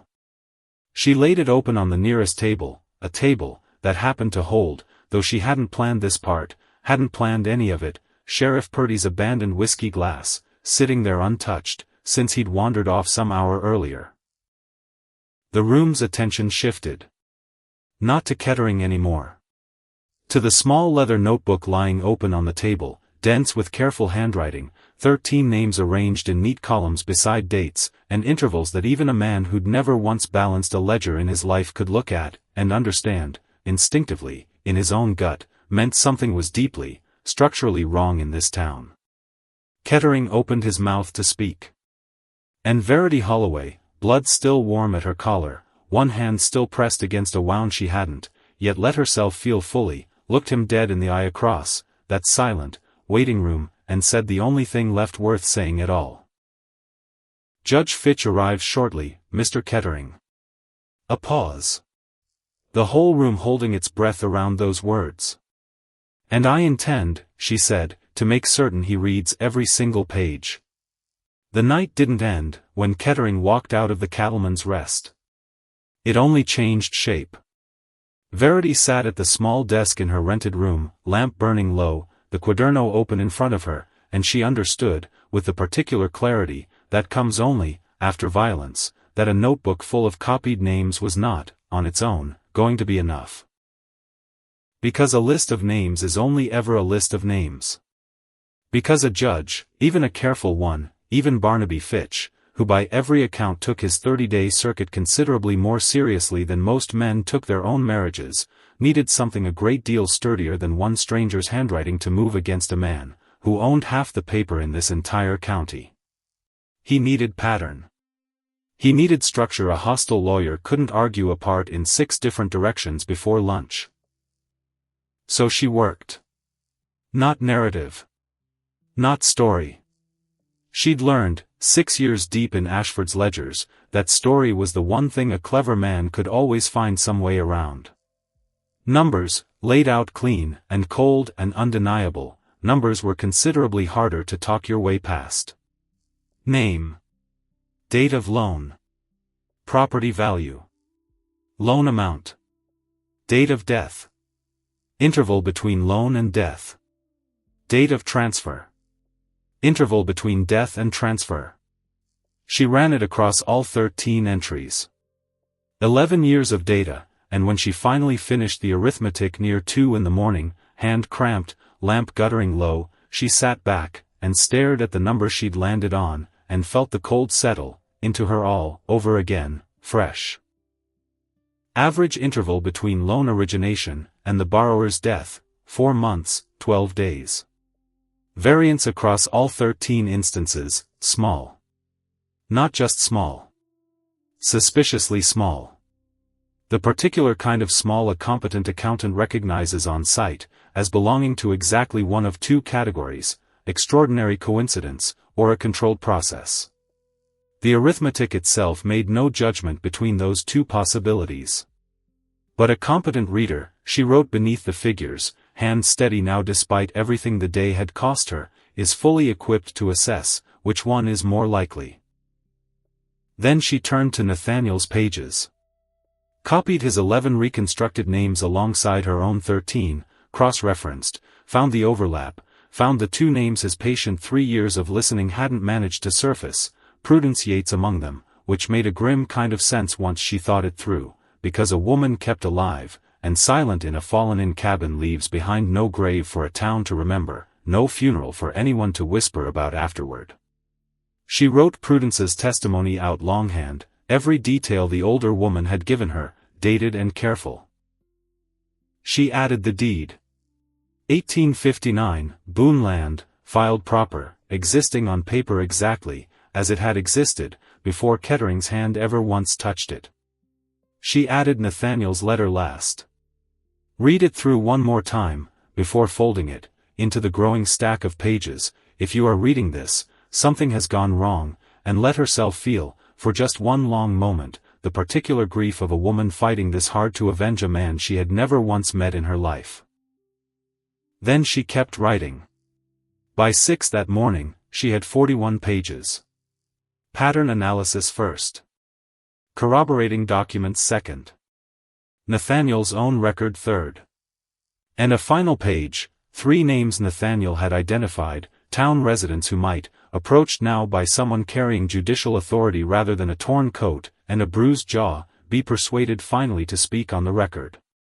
She folded the 41 pages into the quaderno. Washed her face at the basin, cold water doing nothing at all for the bruise already darkening along her jaw, the ache in her shoulder, where the nail had caught her the night before.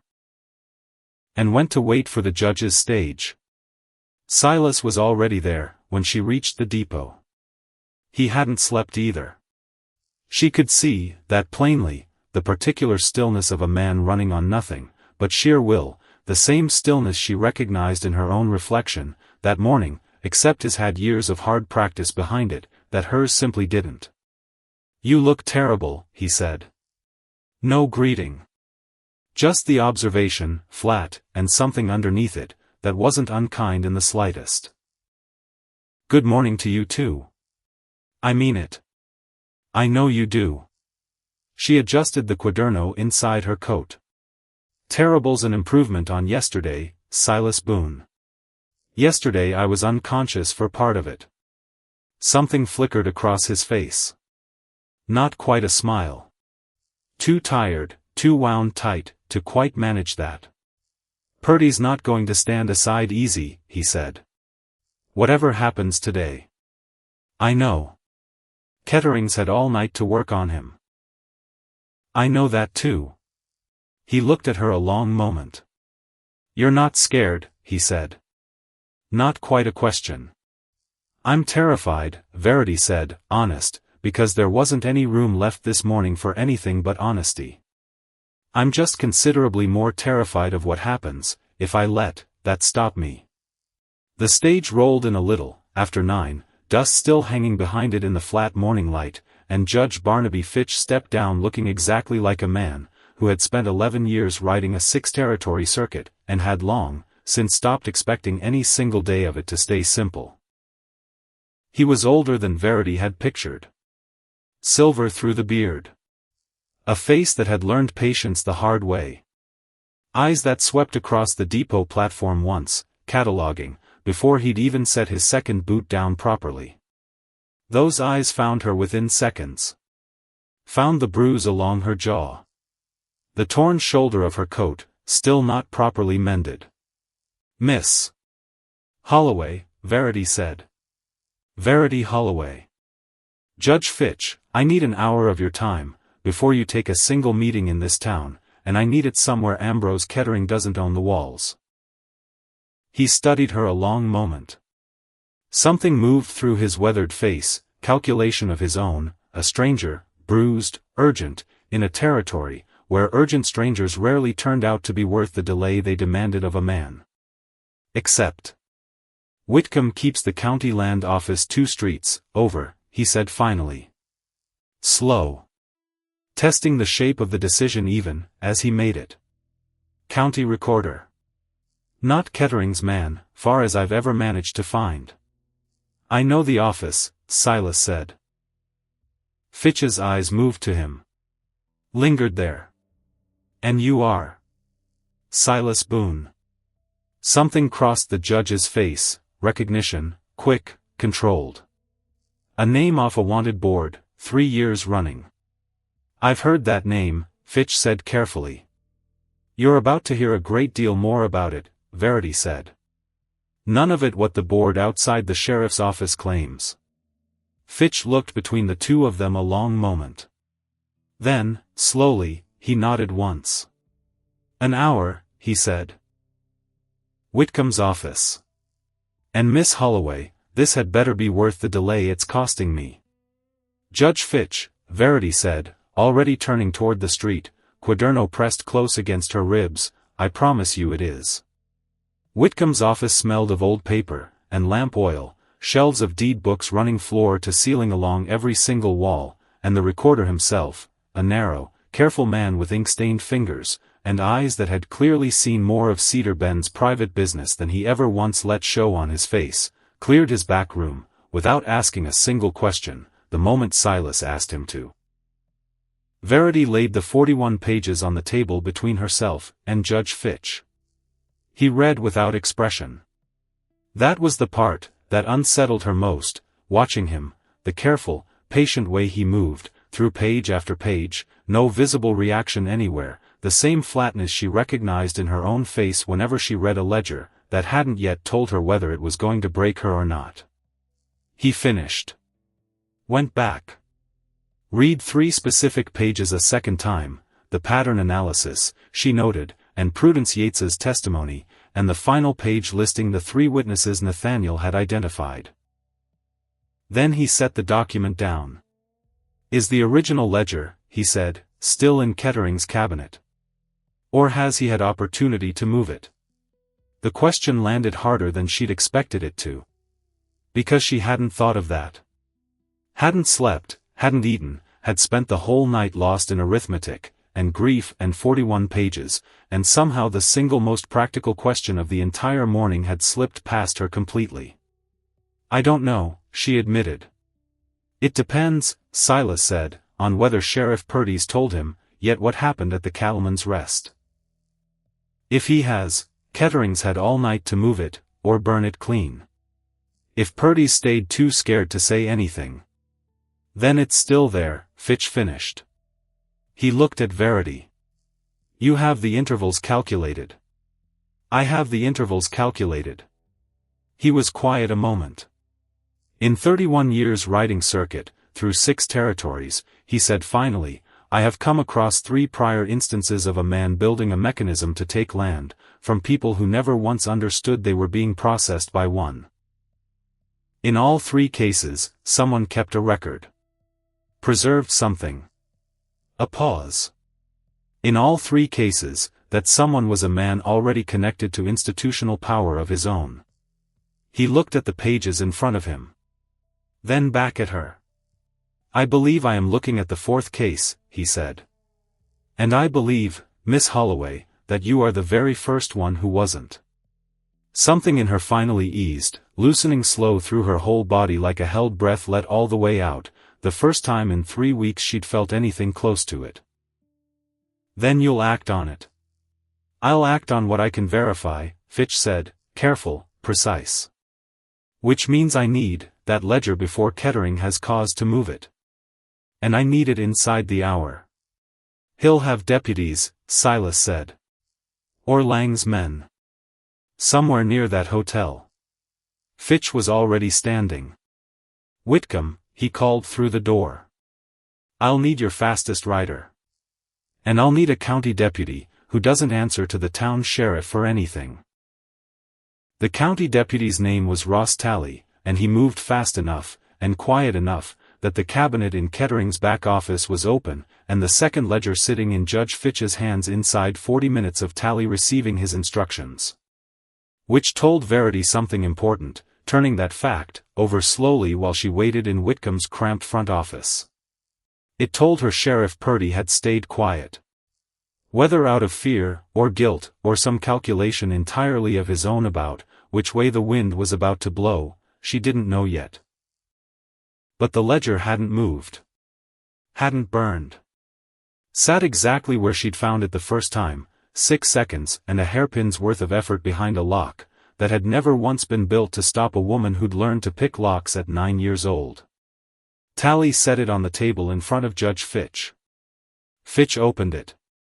Read the same 13 names Verity had copied by lamplight, 3 weeks and a whole lifetime ago now, and this time she watched his careful, patient face for any crack at all in it, and found one, small, controlled, but there, the moment he reached the 14th entry. Nathaniel Price. Transfer date column, still blank. He hadn't finished, Fitch said quietly. Almost to himself. No, Verity said. He hadn't. Word moves fast in a small town once the weight of power inside it starts to shift, and by noon the 3 witnesses Nathaniel had identified in his own patient reconstruction, a former land agent, a woman who'd worked the telegraph office, a retired assayer who'd once valued 3 of the 13 properties at the time of their transfer, had all appeared before Judge Fitch inside the space of 2 short hours. Verity watched each testimony, from a chair at the back of Whitcomb's cramped office, quaderno closed now in her lap, and understood something about this town she hadn't fully grasped, until this exact moment. People had been waiting. Not complicit, most of them. Not truly. Just frightened, and isolated, each of them sitting alone, with one piece of a pattern too large, and too dangerous to speak of aloud, without knowing somebody else stood ready to speak beside them, when it counted. Give people permission, and they moved faster than anyone watching, from outside would ever have believed possible of them. Kettering's attorneys arrived a little after 2. 2 men, city-suited, clearly retained on standing contract for precisely this kind of emergency, and they argued everything, jurisdiction, procedure, the provenance of documents obtained, Fitch would later note dryly, through means whose legality was itself worth an entirely separate examination. Fitch listened to every single objection, with the unhurried attention of a man who had heard most available objections a great many times before, and had long since formed settled opinions about which of them carried any genuine weight at all. He overruled all 3. Noted the jurisdictional argument for the record, reserved for the full proceedings, that would need to happen down in the territorial courthouse at Wichita, where a complete record, and a full court could examine everything properly, start to finish. But by mid-afternoon, Ambrose Kettering was in the custody of Deputy Tally. His accounts frozen, pending the formal proceedings. A preliminary list of affected property owners, and surviving families already being assembled directly, from the ledger, that had sat, all these years, in a cabinet behind a lock, that opened in 6 seconds flat. Fitch signed a second order, before the day was through. Recognizing Verity Holloway's correspondence contract, with Nathaniel Price, as a valid prior legal instrument, predating, by weeks, the loan document Kettering had presented at the depot on the very afternoon of her arrival. The Price property, the order read, was to be administered by Verity Holloway, as recognized next of kin equivalent under the terms of that original agreement. She read it twice. Didn't cry. Didn't quite let herself, not yet, not with so much of the day still hanging unresolved around her. But the tight cold knot, that had sat behind her ribs ever, since Kettering told her 9 days instead of 11, standing at that depot 3 long weeks ago, finally began to come undone. Sheriff Purdy found her a little, before 4, standing outside Whitcomb's office in the thin afternoon light, and something in his face told her, before he said a single word, exactly what kind of conversation this was about to become. He was not a large man. She noted that plainly, the way she noted most things, a narrow, tired-looking man wearing a badge, that had clearly been carrying more weight than his own shoulders wanted to hold for longer than he could rightly say anymore. "Miss Holloway." "Sheriff." "I filed the assault report." He said it fast, like getting it out quickly might somehow make it cost him less. "From last night. Named Sam Truitt proper, for the record." "I appreciate that." He didn't move to leave. Stood there instead, hat in his hands, working the brim between his fingers the way a man works something, when he doesn't quite know how to start the next sentence he's dreading. "There's more," he said finally. "I imagine there is." He looked at her. Looked past her, at the office door, at Judge Fitch's shadow moving behind the frosted glass. "Silas Boone's warrant," Purdy said. "Quiet. The one that's hung on, that board 3 years running now." Verity went very still. "I signed it," Purdy said. "Notarized through Kettering's office, same stamp he's used on everything else 11 years running, but I'm the one that filed it, with my own name at the bottom of it." A breath, unsteady. "There wasn't any assault, Miss Holloway. There wasn't any property destroyed, that I ever once saw a shred of evidence for. Kettering paid me $200 to make a problem disappear, 3 years back, and I told myself it wasn't, so different from every other piece of paper I'd signed for him, before that one." The confession hung in the thin afternoon air between them. "Why tell me this now?" Verity said. Careful. Even, though her heart had started hammering hard against her ribs. "Because I watched a whole room full of men do nothing, while a woman got hit in the face last night," Purdy said, and something raw moved, through his voice, that hadn't been there a moment before. "And I realized I've been doing that exact same nothing, in my own way, for a good deal longer than I care to count up." He shook his head slow. "A man gets tired of it eventually, Miss Holloway. Even a coward gets tired of his own cowardice, given enough years to sit alone with it. You'll testify to that. In front of Judge Fitch." "I'll testify to all of it," Purdy said. "Every stamp. Every signature. However much of my own hide it ends up costing me to say." Verity felt something shift in her chest, something she genuinely hadn't expected, not triumph exactly. Something closer to the particular ache of watching a man finally set down a weight he never should have picked up in the first place. "Then let's go find the judge," she said. "Before you change your mind on me." Fitch heard Purdy's full confession inside the hour, Whitcomb's careful pen taking down every single word for the record, and when the sheriff finished, hollowed out, visibly, by the telling of it, but steadier too, in a way Verity recognized, from her own 3 weeks of carrying secrets, that had finally found somewhere honest to land. Fitch set down his own pen, and looked at the assembled pages in front of him a long moment. "Mr. Boone," he said finally. Silas, who'd been standing near the door, through the whole of Purdy's testimony, silent, gloved hands still at his sides, looked up. "The warrant against you," Fitch said, "originated from a notary, whose authority derived directly from the office of the very man now standing accused before this court. Which renders the instrument void from its origination." "Void, Mr. Boone. Not suspended. Not under review." A pause, waited, deliberate. "Void, as though it had never once existed at all." Silas didn't say anything. Couldn't. Verity understood, watching his face. 3 years of a name on a board, 3 years of towns, where he couldn't walk in the front door of any saloon, without every eye finding the wanted notice in memory first, 3 years compressed suddenly, into a silence, with nowhere immediate left to go. "I'll have the order posted, within the hour," Fitch said, more gently now. "Publicly. Same board it's hung on 3 years, Mr. Boone, so every eye that's ever read your name there wrong reads the correction just as plain going forward." Silas nodded once. Didn't trust his voice, Verity thought, watching him. And she didn't push him to find it, before he was ready to. The formal charges against Ambrose Kettering were bound for the territorial court in Wichita, Fitch explained that evening, in a session that would examine the full complexity of 11 years and 13 names, before a complete court, with full jurisdiction and complete record. But the preliminary order stood already, signed and witnessed. 3 of the 13 reverse transfers had already begun processing, land returning to families who'd carried grief they'd never once been permitted to properly name aloud.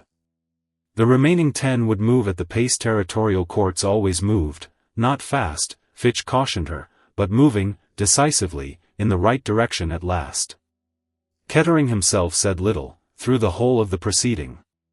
Sat with the particular stillness of a man doing arithmetic entirely his own, recalculating, endlessly, some version of events, where any of this could still somehow be argued back, into his favor.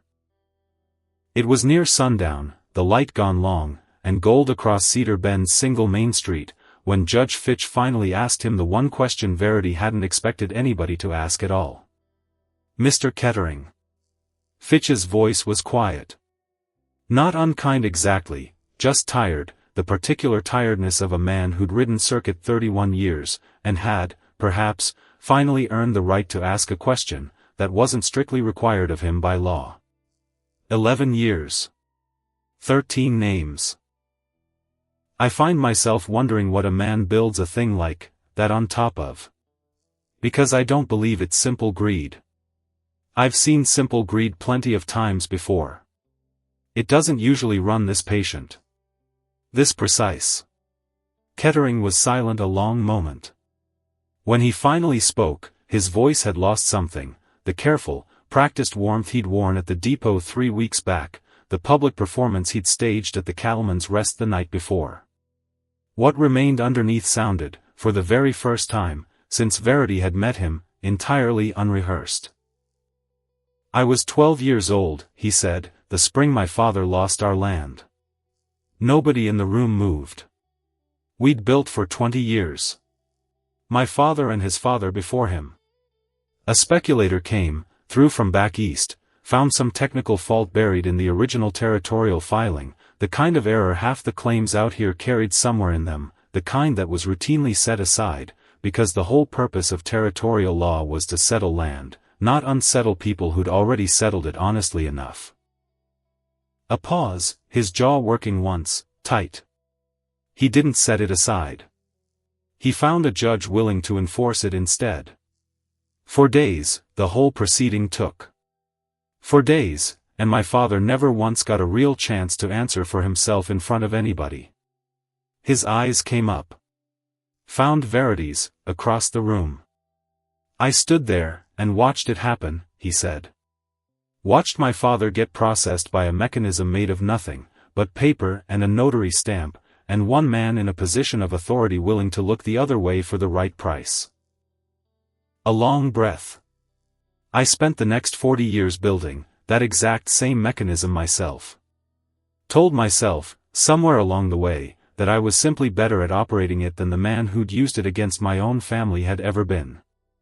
That understanding a weapon, that well made me its master instead of its next victim. And 13 families," Fitch said, quiet, "paid the price for that particular understanding of yours." Kettering didn't answer that one directly. "I know exactly what I am," he said instead. "Have known it for years now. I simply stopped letting myself think about it in those terms." Verity sat with that a long moment. Not as any kind of path toward forgiving him, nothing in that room, nothing in Judge Fitch's careful record, required her to form any opinion at all about what Kettering deserved beyond what the law was now, finally, prepared to give him. But she sat, with it anyway, because it was true, and true things, however inconvenient, however uncomfortable to hold on to, don't stop being true simply because you'd rather look away from them. A boy who'd watched his own father destroyed by paper and power had grown into a man who'd spent 40 years destroying other fathers the exact same way, down to the letter. That didn't make him 1 ounce less guilty. It made the whole pattern sadder somehow, in a way she genuinely hadn't expected to feel. Made her think of Nathaniel, 15 years old, watching his own father's land taken by this same man, and choosing, where Kettering had chosen to become the wound himself, to become something patient and careful and quietly determined instead. 2 boys. 2 identical wounds. 2 entirely different lives, built out of the exact same beginning. Deputy Tally led Kettering out a little, after the sun went fully down, Cedar Bend's main street lit gold, and long by lamplight spilling, from the windows of buildings, that had, for 11 years running, looked the other way, without ever quite admitting to themselves that's precisely what they'd been doing the whole time. Verity watched him go, from the steps of Whitcomb's office. Felt, watching that gray suit, and that gold watch chain disappear off, into the deputy's custody, not triumph exactly. Something quieter. A kind of stillness settling, through her chest, the particular relief of watching a column finally balance clean, after weeks spent stubbornly refusing to close. Cedar Bend spent the next several days learning how to be a town, that no longer had Ambrose Kettering standing over every single transaction inside it. It wasn't a graceful learning. Verity watched it happen in pieces, a storekeeper who'd renewed his lease, through Kettering's bank 6 years running, suddenly uncertain now, who to bring his business to instead. A family whose name appeared, quietly, among the 13, weeping in Whitcomb's office, over a deed they'd long assumed lost for good, holding it now like something almost too fragile to trust, with both hands at once.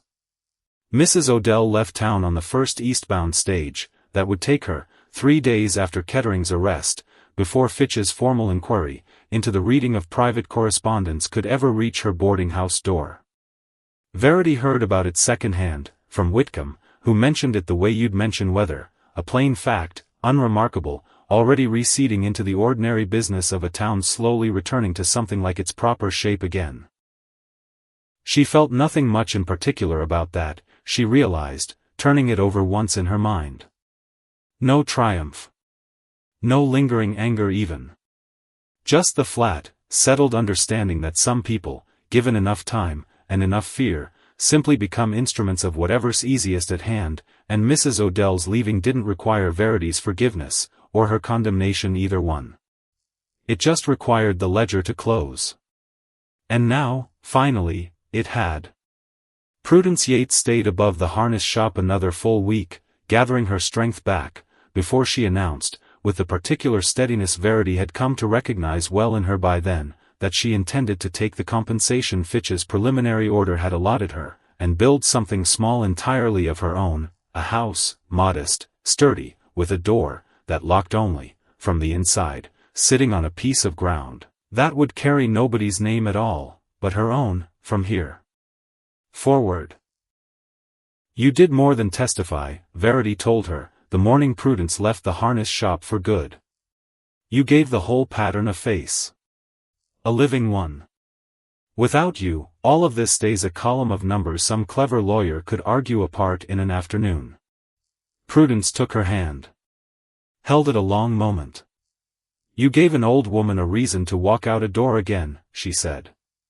That's a debt I don't figure gets repaid in words, missy. But I mean to spend whatever years I've got left trying anyway.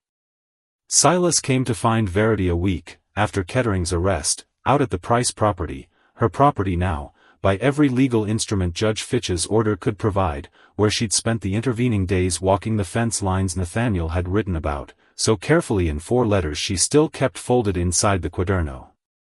The land announced itself plainly enough, once you stood on it properly, and gave it the time.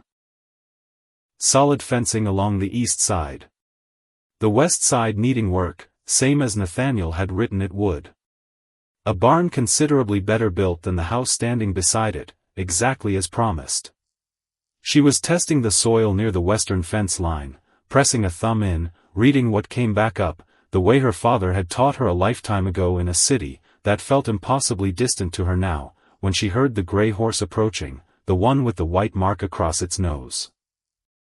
Fence needs work, Silas said, dismounting, looking out over the western line, with an assessing eye, that clearly wasn't idle in the slightest. I noticed. I could help with that. A pause. If you wanted the help. Verity straightened up. Wiped the soil, from her thumb against her skirt, and looked at him, really looked, the way she hadn't quite let herself, since the night in the saloon, since that first morning at the depot, since 3 straight weeks of moving too fast, through crisis after crisis to properly see the man who'd walked through that door exactly, when she'd needed someone else in the room with her. "Why would you want to?" she said. Not unkindly. Genuinely curious. He was quiet a moment, looking out at the fence line instead of at her. "Because Nathaniel built this," he said finally.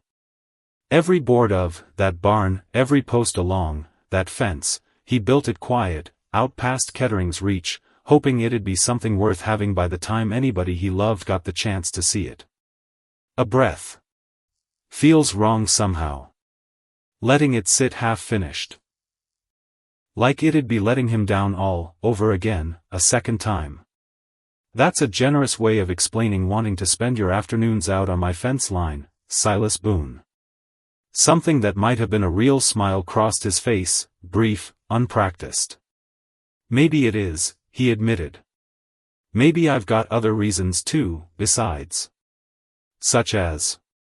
He looked at her directly now. Held her eyes a long moment, longer than idle conversation ever usually allows. "Such as I don't much like the notion of you rebuilding this whole place all alone," he said. "And such as 3 weeks back I watched a woman step off a stage straight into the middle of the worst thing this town's carried in 11 years, and instead of running clear of it, she picked the whole weight of it up, and carried it further than anybody else in Cedar Bend ever had the courage to." A pause, and something rawer moved underneath his voice now. "Man doesn't meet somebody like that very often in a whole life. Doesn't much want to let her walk off, without at least asking whether there's room out here for him too." Something in Verity finally let go, quiet and complete, nothing at all to do with ledgers or careful arithmetic this time. "I don't know yet what I want to do with this place," she said, honest, because he'd earned plain honesty from her several times over by now. "I know what the papers say I'm entitled to. That's a different question entirely from what I actually want." "Those are pretty different questions," Silas agreed. "Yes," she said. "They are."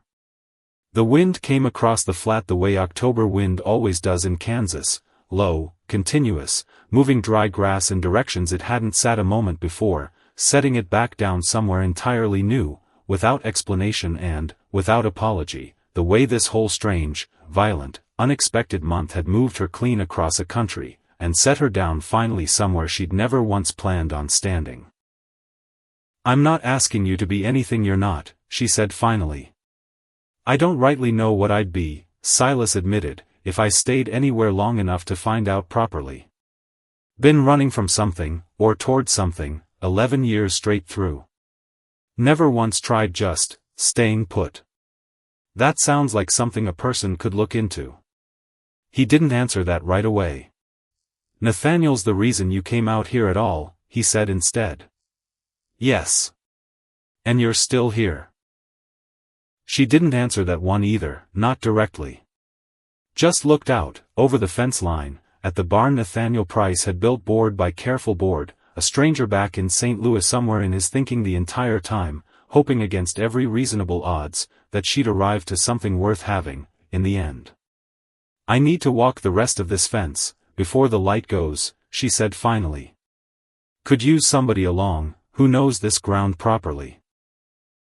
She didn't add anything further to that. Just turned and started walking, boots finding the uneven line, where fence met open field, and she heard the gray horse's hoofbeats fall in behind her, after a half-minute's pause, no declaration in it anywhere, nothing that needed saying out loud between them at all. Some figures, when you set them beside each other carefully enough, simply close on their own, given time. 6 months pass the way 6 months pass in Kansas, the land announcing, slow and patient, exactly what it intended to do, with the people standing on top of it. The formal proceedings against Ambrose Kettering concluded that spring in the territorial courthouse at Wichita, before a full court, with complete jurisdiction, and the entire record laid bare across the table. Judge Fitch had submitted the original 41 pages, along with his own careful annotations, as the primary evidentiary foundation, and the pattern Verity had built out of 13 names, and 11 years of intervals held, in the end, exactly as sturdy, as she had built it to hold. Kettering was convicted on charges spanning fraud, coerced confinement, and, for what had truly happened to the man Prudence Yates had watched Kettering's men send off a flooded crossing 9 years back, conspiracy in a death that had never once, in 11 long years, been properly named for what it always was. 10 of the 13 reversed property transfers had completed by the time the last of the snow finally melted off the flats. The remaining 3 moved slower, tangled in the particular patience territorial courts always required, but moved all the same, in exactly the direction Verity had spent 3 brutal weeks of her life making certain they would move. Silas Boone's name came down off the wanted board the same week Kettering's conviction was formally entered into the record. Nobody in Cedar Bend made much ceremony of it. The notice simply came down one gray morning, and nobody found it necessary to ask who'd taken it, and Silas himself said little about it beyond a single evening, sitting on the porch of the house Verity had begun calling home, without quite noticing the exact moment she'd started doing that, when he'd taken off the tobacco-colored gloves, and set them on the rail beside him, and hadn't put them back on again for the rest of that whole night. She'd asked him once, gently, whether he intended to keep wearing them at all going forward. "Old habit," he'd said. "Man gets used to hiding a scar long enough, it starts feeling like the scar's the only honest part left of him worth keeping." "They're not, though," Verity had said. "The scars. They're not the only honest part of you, Silas Boone." He hadn't answered that. Hadn't needed to. The gloves stayed on the rail a good deal more often, after that particular night. Verity wrote her first letter back to St. Louis that same week, to Ashford himself, the man who'd taken credit 6 years running for accounting work, that had, in the end, found a purpose he could never once have anticipated, and certainly never could have arranged for on his own account. She wrote it plainly. No rancor in it anywhere, no ornament either, the clean, declarative register of a woman, who had finally, fully arrived somewhere, and intended now to hold her ground, having gotten there the hard way. Outside, at steady, unhurried intervals, the sound of a hammer against a fence post carried in, from the western line, where Silas had been working most of that particular week, patient the way he was patient about most things now, rebuilding what needed rebuilding, one careful board at a time. The quaderno sat at the corner of her desk, its pages nearly full, after everything the last 6 months had asked of it, and of her. She'd need a new one soon. She'd already decided, sometime in the quiet drift of recent weeks, exactly what she meant the very first column heading to say. Clear in her mind already, plain as ink laid down on dry paper, waiting on nothing now, but the moment she finally picked up her pen, and let it fall. This place. This year. What we are building. She picked up her pen, and outside the hammer kept its steady rhythm against the fence post, and the Kansas wind moved, through dry grass the way it always had, going somewhere without ever needing to explain itself to anybody, and Verity Holloway, 31 years old, an accountant by training and, she understood clearly now, something considerably larger than that by circumstance, bent low, over the desk, and kept on writing. If you made it this far, you already know what this story was really about, underneath everything. Not 13 names sitting in a dead man's ledger. Not even the one woman brave enough to copy every last one of them down by lamplight. It was about the particular kind of courage, that never once carries a gun. That sits at a desk instead, in the quiet hours nobody else is watching, adding up carefully what everyone else in town had long since agreed to stop counting altogether. Leave something down in the comments, before you go. Tell us where you think you'd have stood, in that room, the night the piano finally stopped.